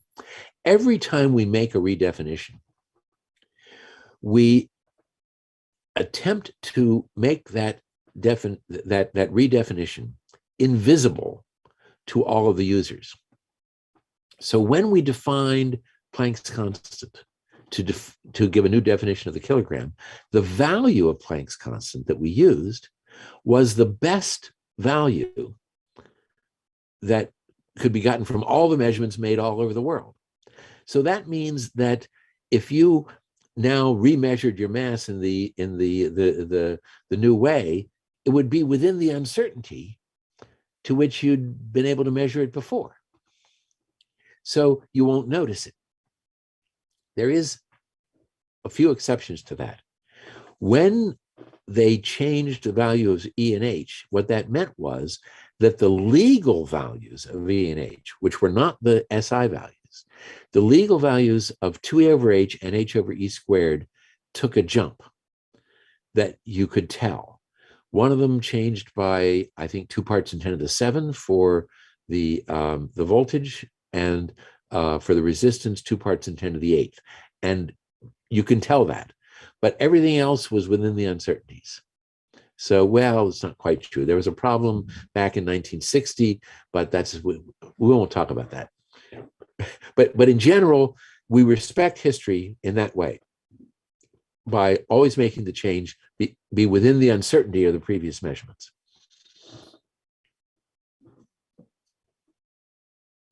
It may not change things for me, for you going to the store, buying things, but what about space? Well, what it means is that we no longer have to worry about things changing with time. That if we say that something is such and such a mass, that we don't have to worry if we come back 10 years later and measure it and find that it's not a kilogram anymore. We don't have to worry about whether that's because our kilogram standard changed or because something actually happened to that object. Before, we really couldn't know that, and now we will.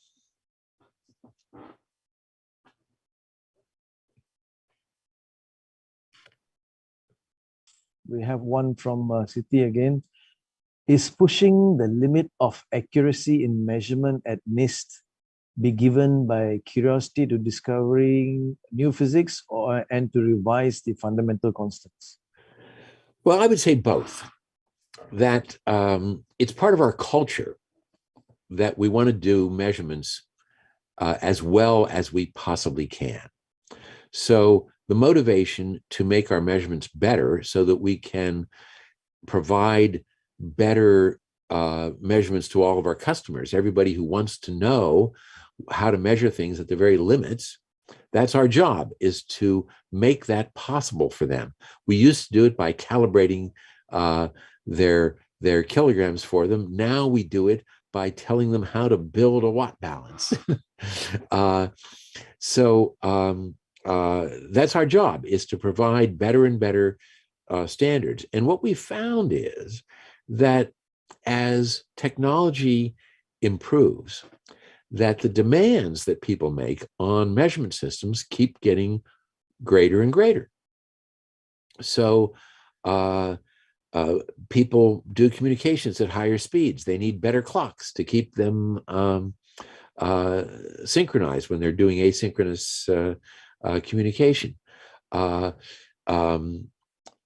People that might be a commercial application.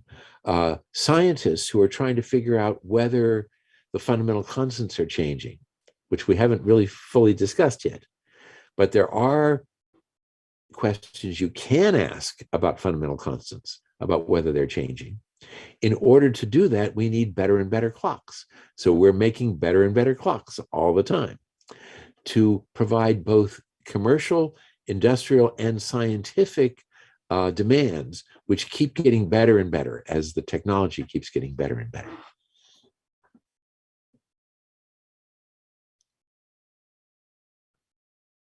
Prof. Siti, does it answer your question? There's another one by a colleague of mine, Dr. Chan. Why not go beyond optical clock? Use higher frequencies, X-ray, gamma ray, for higher resolution. Well, in fact, people are thinking about that. There is one particular nucleus, I think it's thorium, that has a very low-lying isomeric state. So this is an excited state of the nucleus. When it decays, it emits a gamma ray, but it's a very low energy gamma ray. So you might even think of it as being an extreme ultraviolet photon. What it means is that it's within the range where we can measure its frequency. By multiplying the frequency of visible light or near infrared light, we can measure frequencies into the ultraviolet and the far ultraviolet. So it's possible to measure the frequency of this particular gamma ray. So if we could do that, then this would be exactly what's being proposed now. So people are actively trying to do it. The problem is that we don't know what that frequency is. We approximately know what it is by adding up other energy levels that have been measured. But a direct measurement of this energy hasn't been made yet, or at least hasn't been made to the kind of precision we need. So what we're trying to do is to tune a laser, which we then multiply up in frequency, to excite this isomeric state of the nucleus, and then measure the frequency that's needed to do that. And we're not there yet, but we're working on it. And that might very well be the next generation of frequency standards. It remains to be seen. Nobody's going to make a change in the definition of the second until everybody is comfortable with working with these new standards. So people are just beginning to become comfortable working with optical frequency standards. It's going to take even longer for gamma ray frequency standards, but it may happen. Then comes the problem of radioactivity and safety and all those stuff. Yeah, but you know, rubidium is radioactive. It just has a half-life of some billions of years. Billions of years, yeah. Correct. Not many questions. Time is affected by gravity. Does it matter by where the atomic clock is located? Yes. Time is affected by gravity, and yes, it matters very much where the clock is located. So today, the definition of the second is not quite as simple as the one that I showed you. There's an additional part of the definition. I think it's called the mise en pratique, the putting into practice of the definition, that says that that clock should be at the position of mean sea level. Now, having said that, you are probably going to immediately think, but wait a minute, mean sea level is changing because of global warming. The ice caps are melting, and the sea level is changing at about, I don't know, 1 millimeter or 2 a year. Now, 1 millimeter is equal to a part in 10 to the 19 for variation in the clock frequency. It's probably more complicated than that, because it's not it's not just a matter of changing the height. It's a matter of changing the distribution of mass in the Earth, and I'm not sure how to do that calculation. But nevertheless, things are changing in a way that is non-trivial, because we now have clocks that are better than a part in 10 to the 18. And that's just a centimeter. So another feature of this is that if I've got a clock in a place like Boulder, Colorado, which is about 1,500 meters above sea level, then that means I've got to make a correction of 1.5 parts in 10 to the 13 on a clock that has a quality of better than a part in 10 to the 18. That's a huge correction. And it turns out that even though we may know where Boulder is, we don't know enough about the composition of the mountains nearby to sufficiently well characterize the difference in the gravitational potential between the laboratories in Boulder and a similar laboratory near sea level any place in the world. So that's a problem.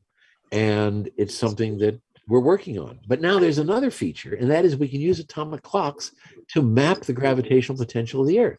So we can do geodesy using atomic clocks. So it works both ways. It's both a bad thing and a good thing. Bill, on the same topic, what about a Bill Phillips space clock? Well, so you get rid of gravity, get rid of all those. Okay, well, unfortunately, the space clock does not get rid of gravity, because what matters in general relativity for determining the frequency is the gravitational potential. Yeah. So if I take a clock from the Earth and put it into a rocket and send it up into an orbit, maybe I want it into a geosynchronous orbit, or maybe I want to put it at one of the Lagrange points. I'm not sure what the best thing to do is. It won't have a zero gravitational potential. It'll have a certain gravitational potential that's different from the old definition, meaning the current definition, based on the on mean sea level. And it might be that that becomes the new definition for the second. So it might be that instead of a cesium clock at mean sea level, maybe it'll be a strontium clock at the first Lagrange point. I don't know. People are thinking about it now, and there's lots of problems associated with that, because you have to know that that clock is going to stay at the right place in the gravitational potential. Yes. You have to ask yourself, what about all the meteors that crash into the Earth, the moon, and how does that change? I don't even know whether that's significant at the level we're talking about. Probably it's not, compared to the total mass of those objects. Quite a number of technologies to surmount. Yeah, but there's all kinds of things that might change the orbit of the satellite. So you got to think about all those things, and people are thinking about that. Okay. There's one for you from Singapore. Hi, Bill. Could you comment on the difficulty of teaching the new SI units to high school students? Yes. Well, this is something that we worried about a lot because in the old days, it was pretty easy. You told a student, well, the unit of length in the metric system is the meter, and the meter is this long. And we know it's that long because there's this object in a vault in Paris, and the distance between those two scratches is a meter. That was easy to tell them. And you could say the unit of mass is a kilogram, and that's equal to the mass of this object that's a few doors down in that vault in Sèvres. And now we're telling them, the kilogram is the mass, so that the Planck's constant is equal to this value. And what does that even mean? So we've been struggling with how we get that idea across to someone who's learning about units of measure for the first time. And my own opinion, and this is just my opinion, is that the best thing to do would be to first teach the old way and then say, and that was great up until a certain point when technology overtook the ability to measure things in that old way. And then we had to develop new ways. And here's the new ways. But start off with something that's more intuitive. Plenty of my colleagues disagree with me and don't think that this is the right way. They think that we should start by telling them the truth right from the start.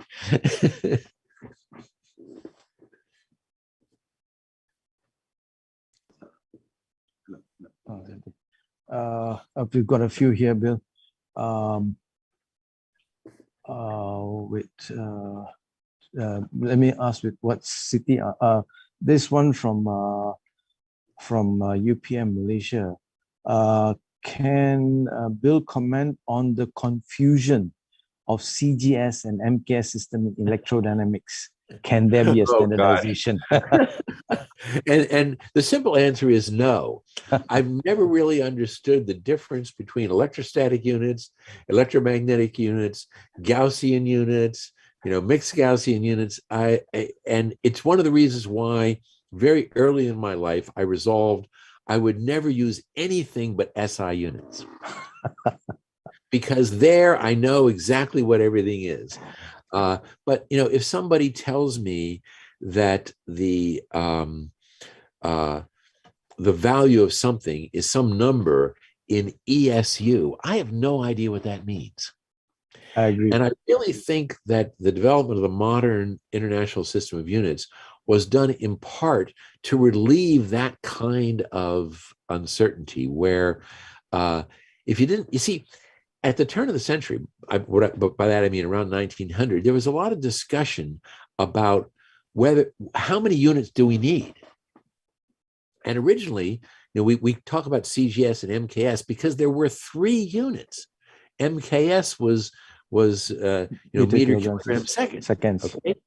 And when I was growing up, they said MKSA to add ampere. But it wasn't clear whether you really needed to have another unit. And in fact, it's a choice. How many units you have is really a choice. And I think that life has been made much easier by adding the ampere as a base unit of the International System of Units. If it was up to me, I would not have 7 units. But maybe we shouldn't get into that because that's as much about politics as it is about science. Yes. Look, if you wanted to, you could get away with only having 1 unit. And I think that unit would be time. You would obviously, if let's say you made your unit of time be equal to what we now call a nanosecond. Let's say that became your unit of time. Well, okay, that might make days kind of hard because you'd constantly be multiplying by numbers that were on the order of 10 to the 9th, 10 to the 10th, 10 to the 12th. But on the other hand, it would make distances really easy because a nanosecond is about equal to a foot, right? That's how far light goes in 1 nanosecond, is about 1/3 of a meter, right? So that would be very convenient. And then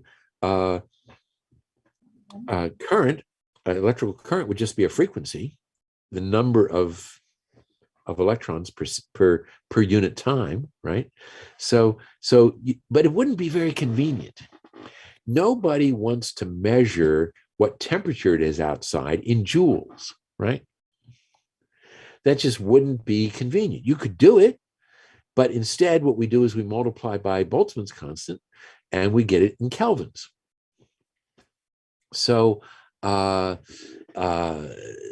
it's really a choice. And I realize I didn't really answer the question because I've always been confused by CGS units and the difference between ESU and EMU, and it was really the electrical units that was the problem with CGS. But I can still remember when I was a graduate student, Vicky Weisskopf was teaching a class, and he was arguing for the CGS system. And his argument was that in the CGS system, the density of water is 1. He said in the MKS unit, the density of water is 1,000. He said, where comes this 1,000?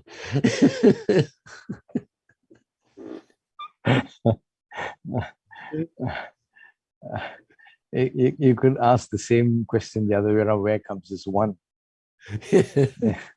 But somehow 1 felt better to him than 1,000. Yeah. I mean, of course, the classical argument for MKS and CGS is elegance of solution and certainty of numbers. Exactly. For MKS, yeah.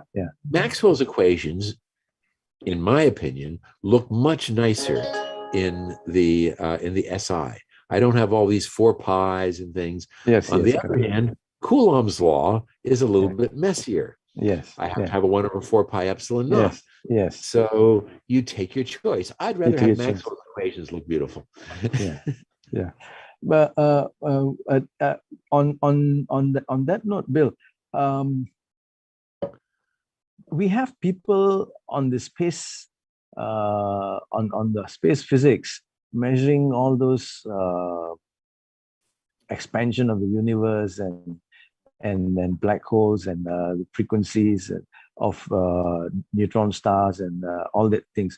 How are these things? What if they find a change in a fundamental constant? How does the Hubble constant, is it going to affect one of our fundamental definitions of our units? Okay, well, let's now return to the question of variation of the fundamental constants. Because when you asked the question before, I think it was you, what I responded was that the speed of light cannot change because it would be illegal. But there are constants that can change. For example, the fine structure constant. Now, why is the fine structure constant different from the speed of light? It's because the fine structure constant has no units. The fine structure constant has the same value in any system of units because it has no units.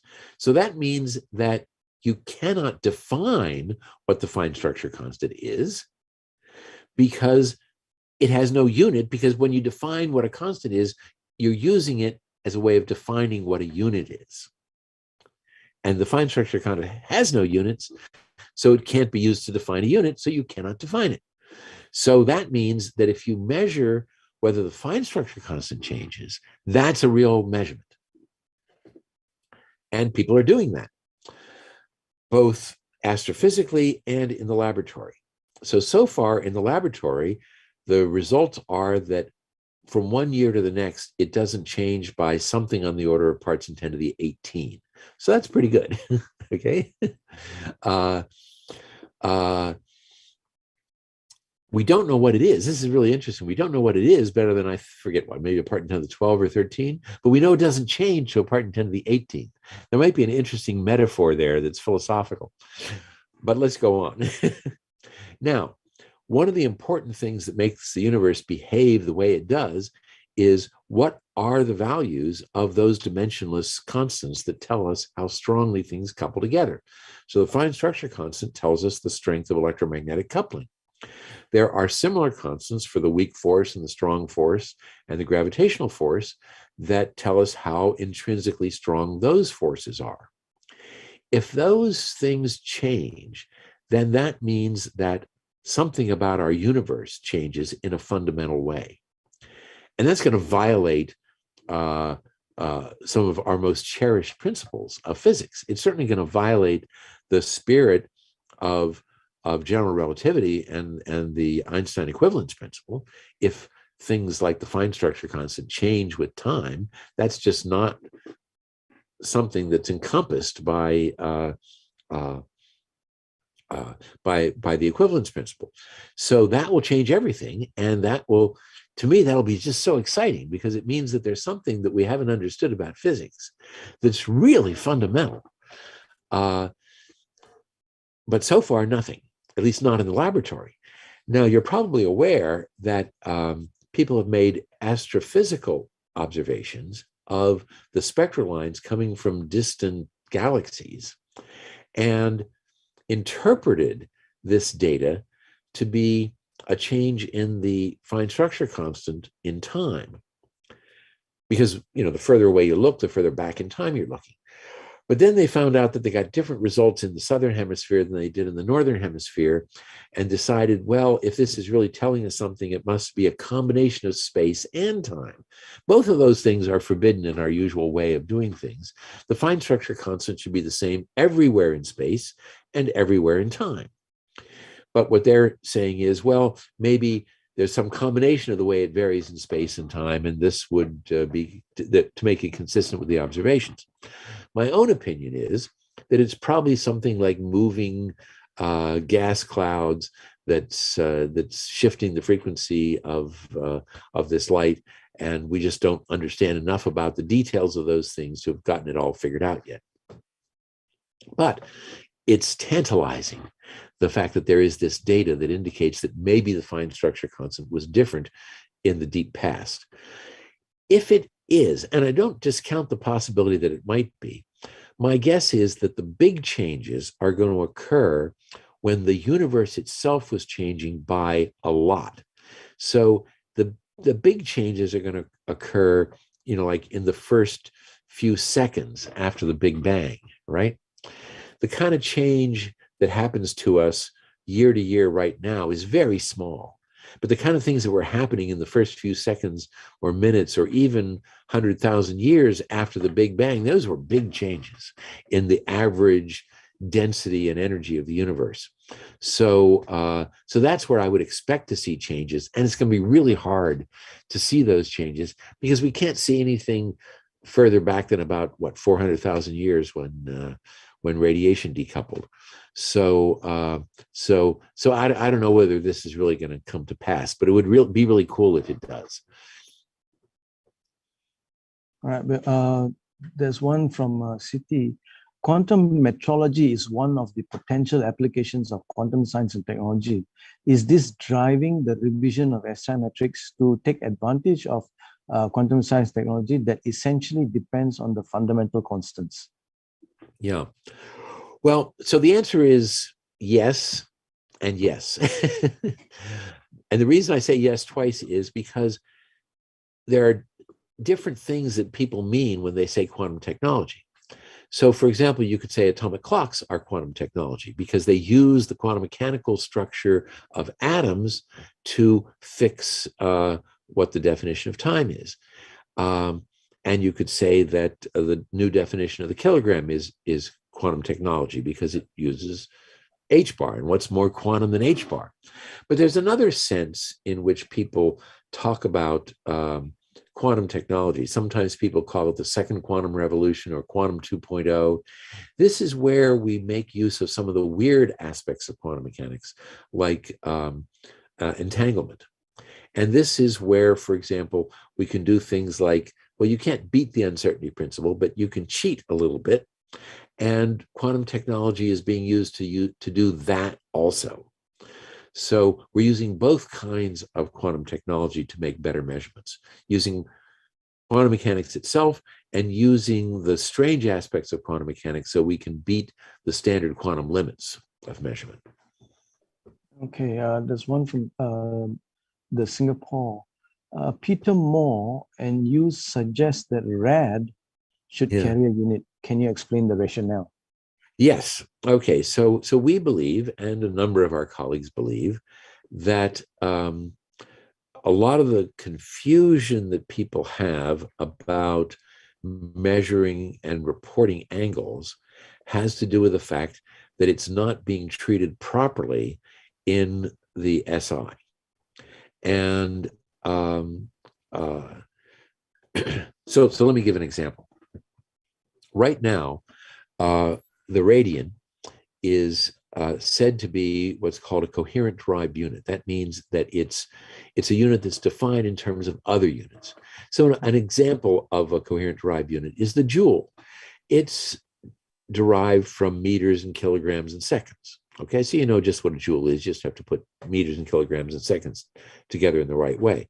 Well, the claim is today, wasn't always true, but the claim today is that the radian is a derived unit based on the ratio of an arc length to a radius of a circle, so that it's meters divided by meters. So it has no units. When the SI was originally conceived in 1960, the radian was given a special status as a supplementary unit, its own thing. And I think the reason was that people felt that angle was something. It was another kind of thing. It wasn't just length over length, because how do you measure angles anyway? Well, when we're school children, we measure angles with a protractor. We don't measure length over length. We measure how big is the opening between two lines, and we have a protractor to do that. So angle feels like it's something different than length. And that's why in 1960, angle as well as solid angle were called supplementary units. But then people got confused about what's a supplementary unit compared to what is a base unit and what is a derived unit. And then they did away with that category of supplementary unit and just called it a derived unit. But that causes problems as well, because arc length divided by radius is not the only way you could measure angles. You can use a protractor, which doesn't involve length at all. You could measure the area of a sector that's swept out by a certain angle, and then the unit of angle would be meters squared over meters, and the angle would have units of meters, and that doesn't make any sense.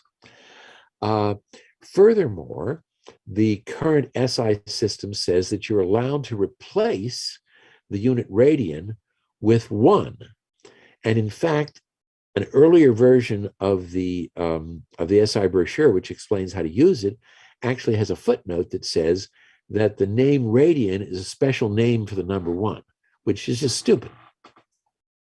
So we're trying to get rid of that kind of confusing language in the SI, and we think that one way of doing it, probably the best way of doing it, is just to say that it's a base unit.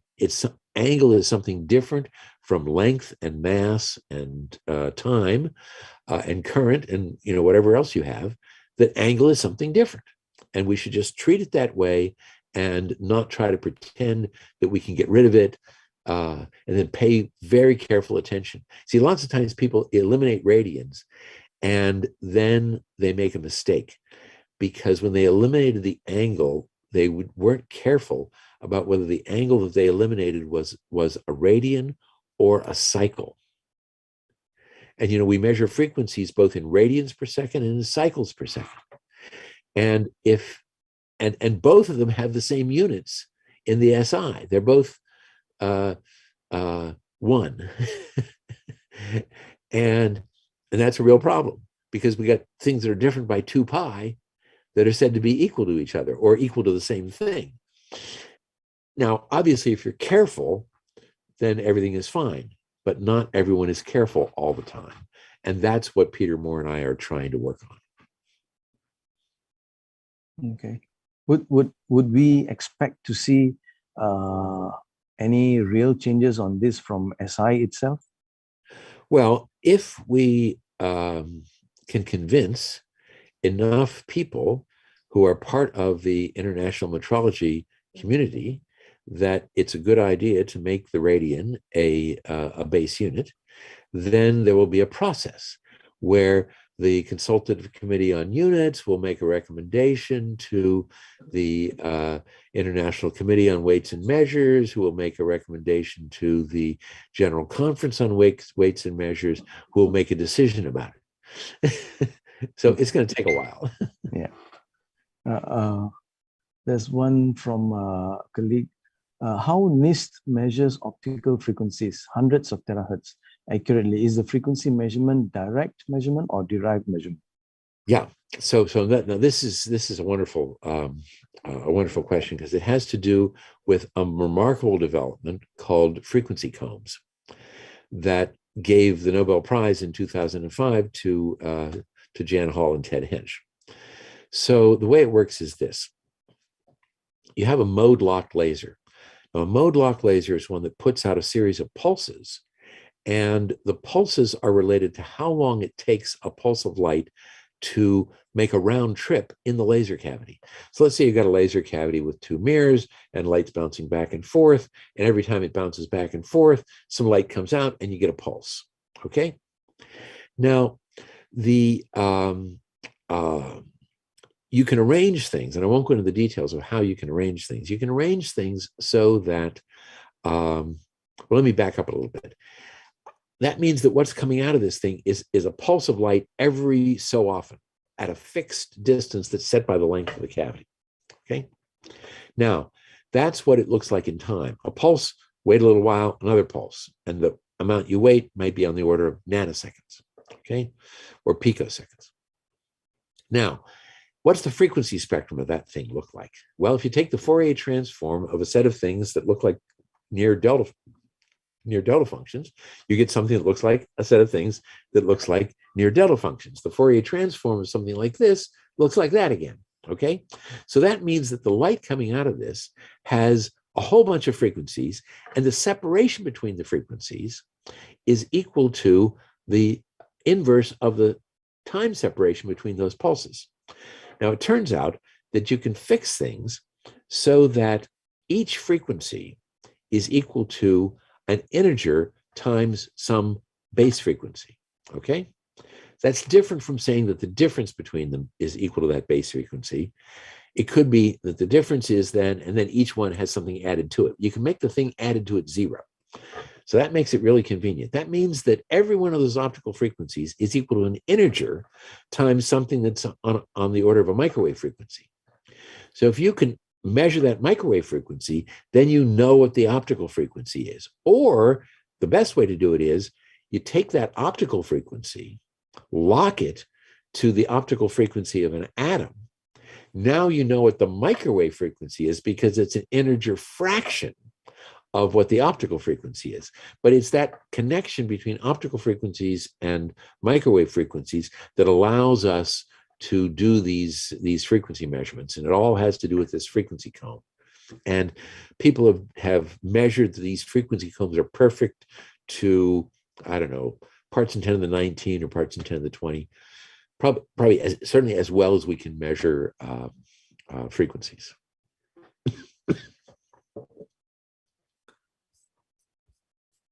I think the next question was, is it possible to measure terahertz frequency directly? I think you've answered that already. Yeah. Okay, Bill. I think we almost can call it an end. One last philosophical question from our good friend, Dr. Nazri. What is your comment on quantum interpretation, on assuming things are classical, and the new interpretation on quantum consciousness, where we are aware of things being quantum?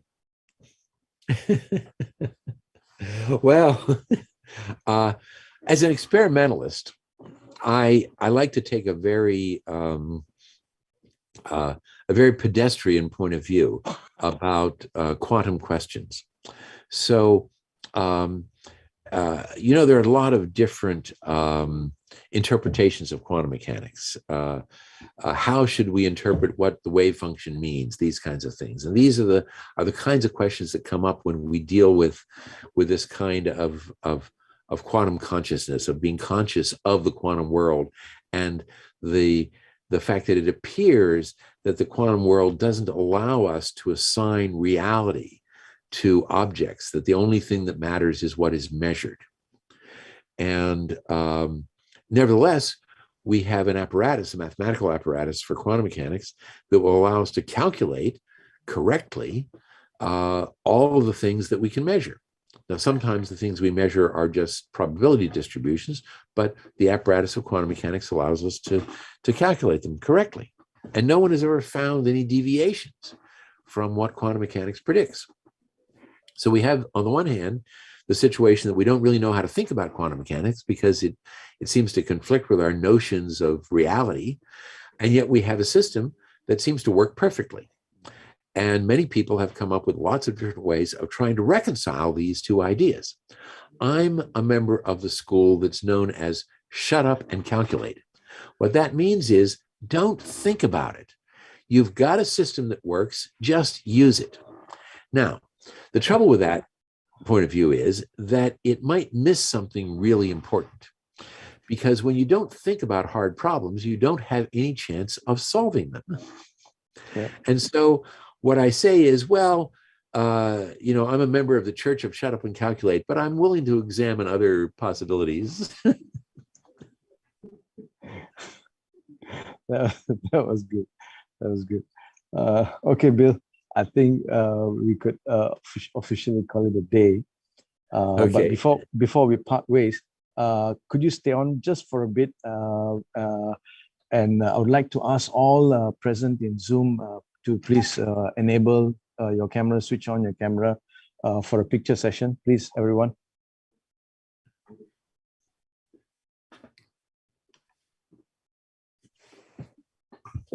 Okay, we've got a bit more to go.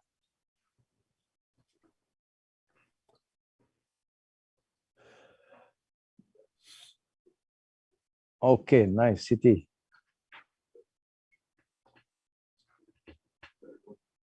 Okay, almost. So I take it you're getting the gallery view, and you're going yes, to take yes, gallery view, yeah, gallery view. Okay, so I'm seeing only about maybe 60% of the people showing their video. We've got 4 pages. The others, yeah. Oh yeah, I'm only looking at the first page. Yeah, first page, yeah. Okay, we're done. Okay. All right. Hey, I think I saw someone. Yeah. Okay, that's about it. Okay. We're clear. We got the pictures. Okay. All right. Okay. Okay, Bill. Thank you very much for that most enlightening and very highly educational piece on the modern measurements. Well, shut up and measure. I'll agree. I'm an experimentalist myself. I'm a theoretical physicist, so I just worried about the quantum interpretation. That's my question to Bill. But shut up and measure. Well, for example, I'm not a big fan of many worlds. Okay. It seems too complicated. Okay. But you know, but you see, the thing is that all of these interpretations of quantum mechanics, well, almost all of them, predict the same thing. So I think that we don't really have a basis for choosing one or the other, except what makes us feel comfortable psychologically. Now, there are some theories about fundamental sources of decoherence, and people are imagining experiments to try to look for those things. And that could change things. If we really had something where a big object cannot be quantum mechanical, that will change things dramatically. And maybe we'll learn that. But for the moment, it seems that everything is quantum mechanical. Okay, Bill. All right. It's been a pleasure. Yeah, it's been a real pleasure, Bill, to have you around and to explain things to us. Yes, thank you very much. Have a good You're night most welcome. and have a good year ahead. Thank you very much. Goodbye. I think the screen now should show the Series 4, ISICS Series 4 colloquium.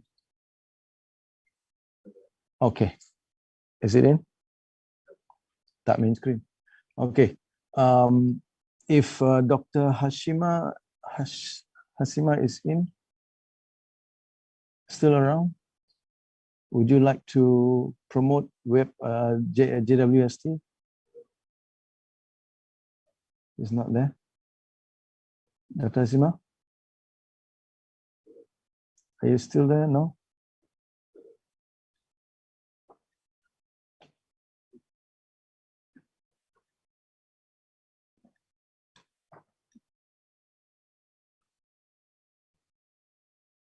Okay. Anyway, our next series, Series 4, will feature Dr. Hasima Hassan, the Deputy Program Scientist for the James Webb Space Telescope. The title will be Webb Telescope, NASA's Infrared Eyes on the Universe. Please, if all of you could join us, could spread the word around. 12th March 2022. It's a Saturday, 9 a.m. to 11 a.m. Hope everybody could join us. Please come and learn something about James Webb Telescope, ask questions. Let's improve STEM for Malaysia and the world. Okay. I think that's about it. And before we leave, you could have taken a snapshot. The Secretariat, the QR code for the attendance. Okay, this is the attendance. For UniMAP students only, please scan the left-hand side. All others, including UniMAP staff, you can scan on the right-hand side. The QR code on the right-hand side. Okay, with that, I thank you. Terima kasih and selamat berjumpa kembali.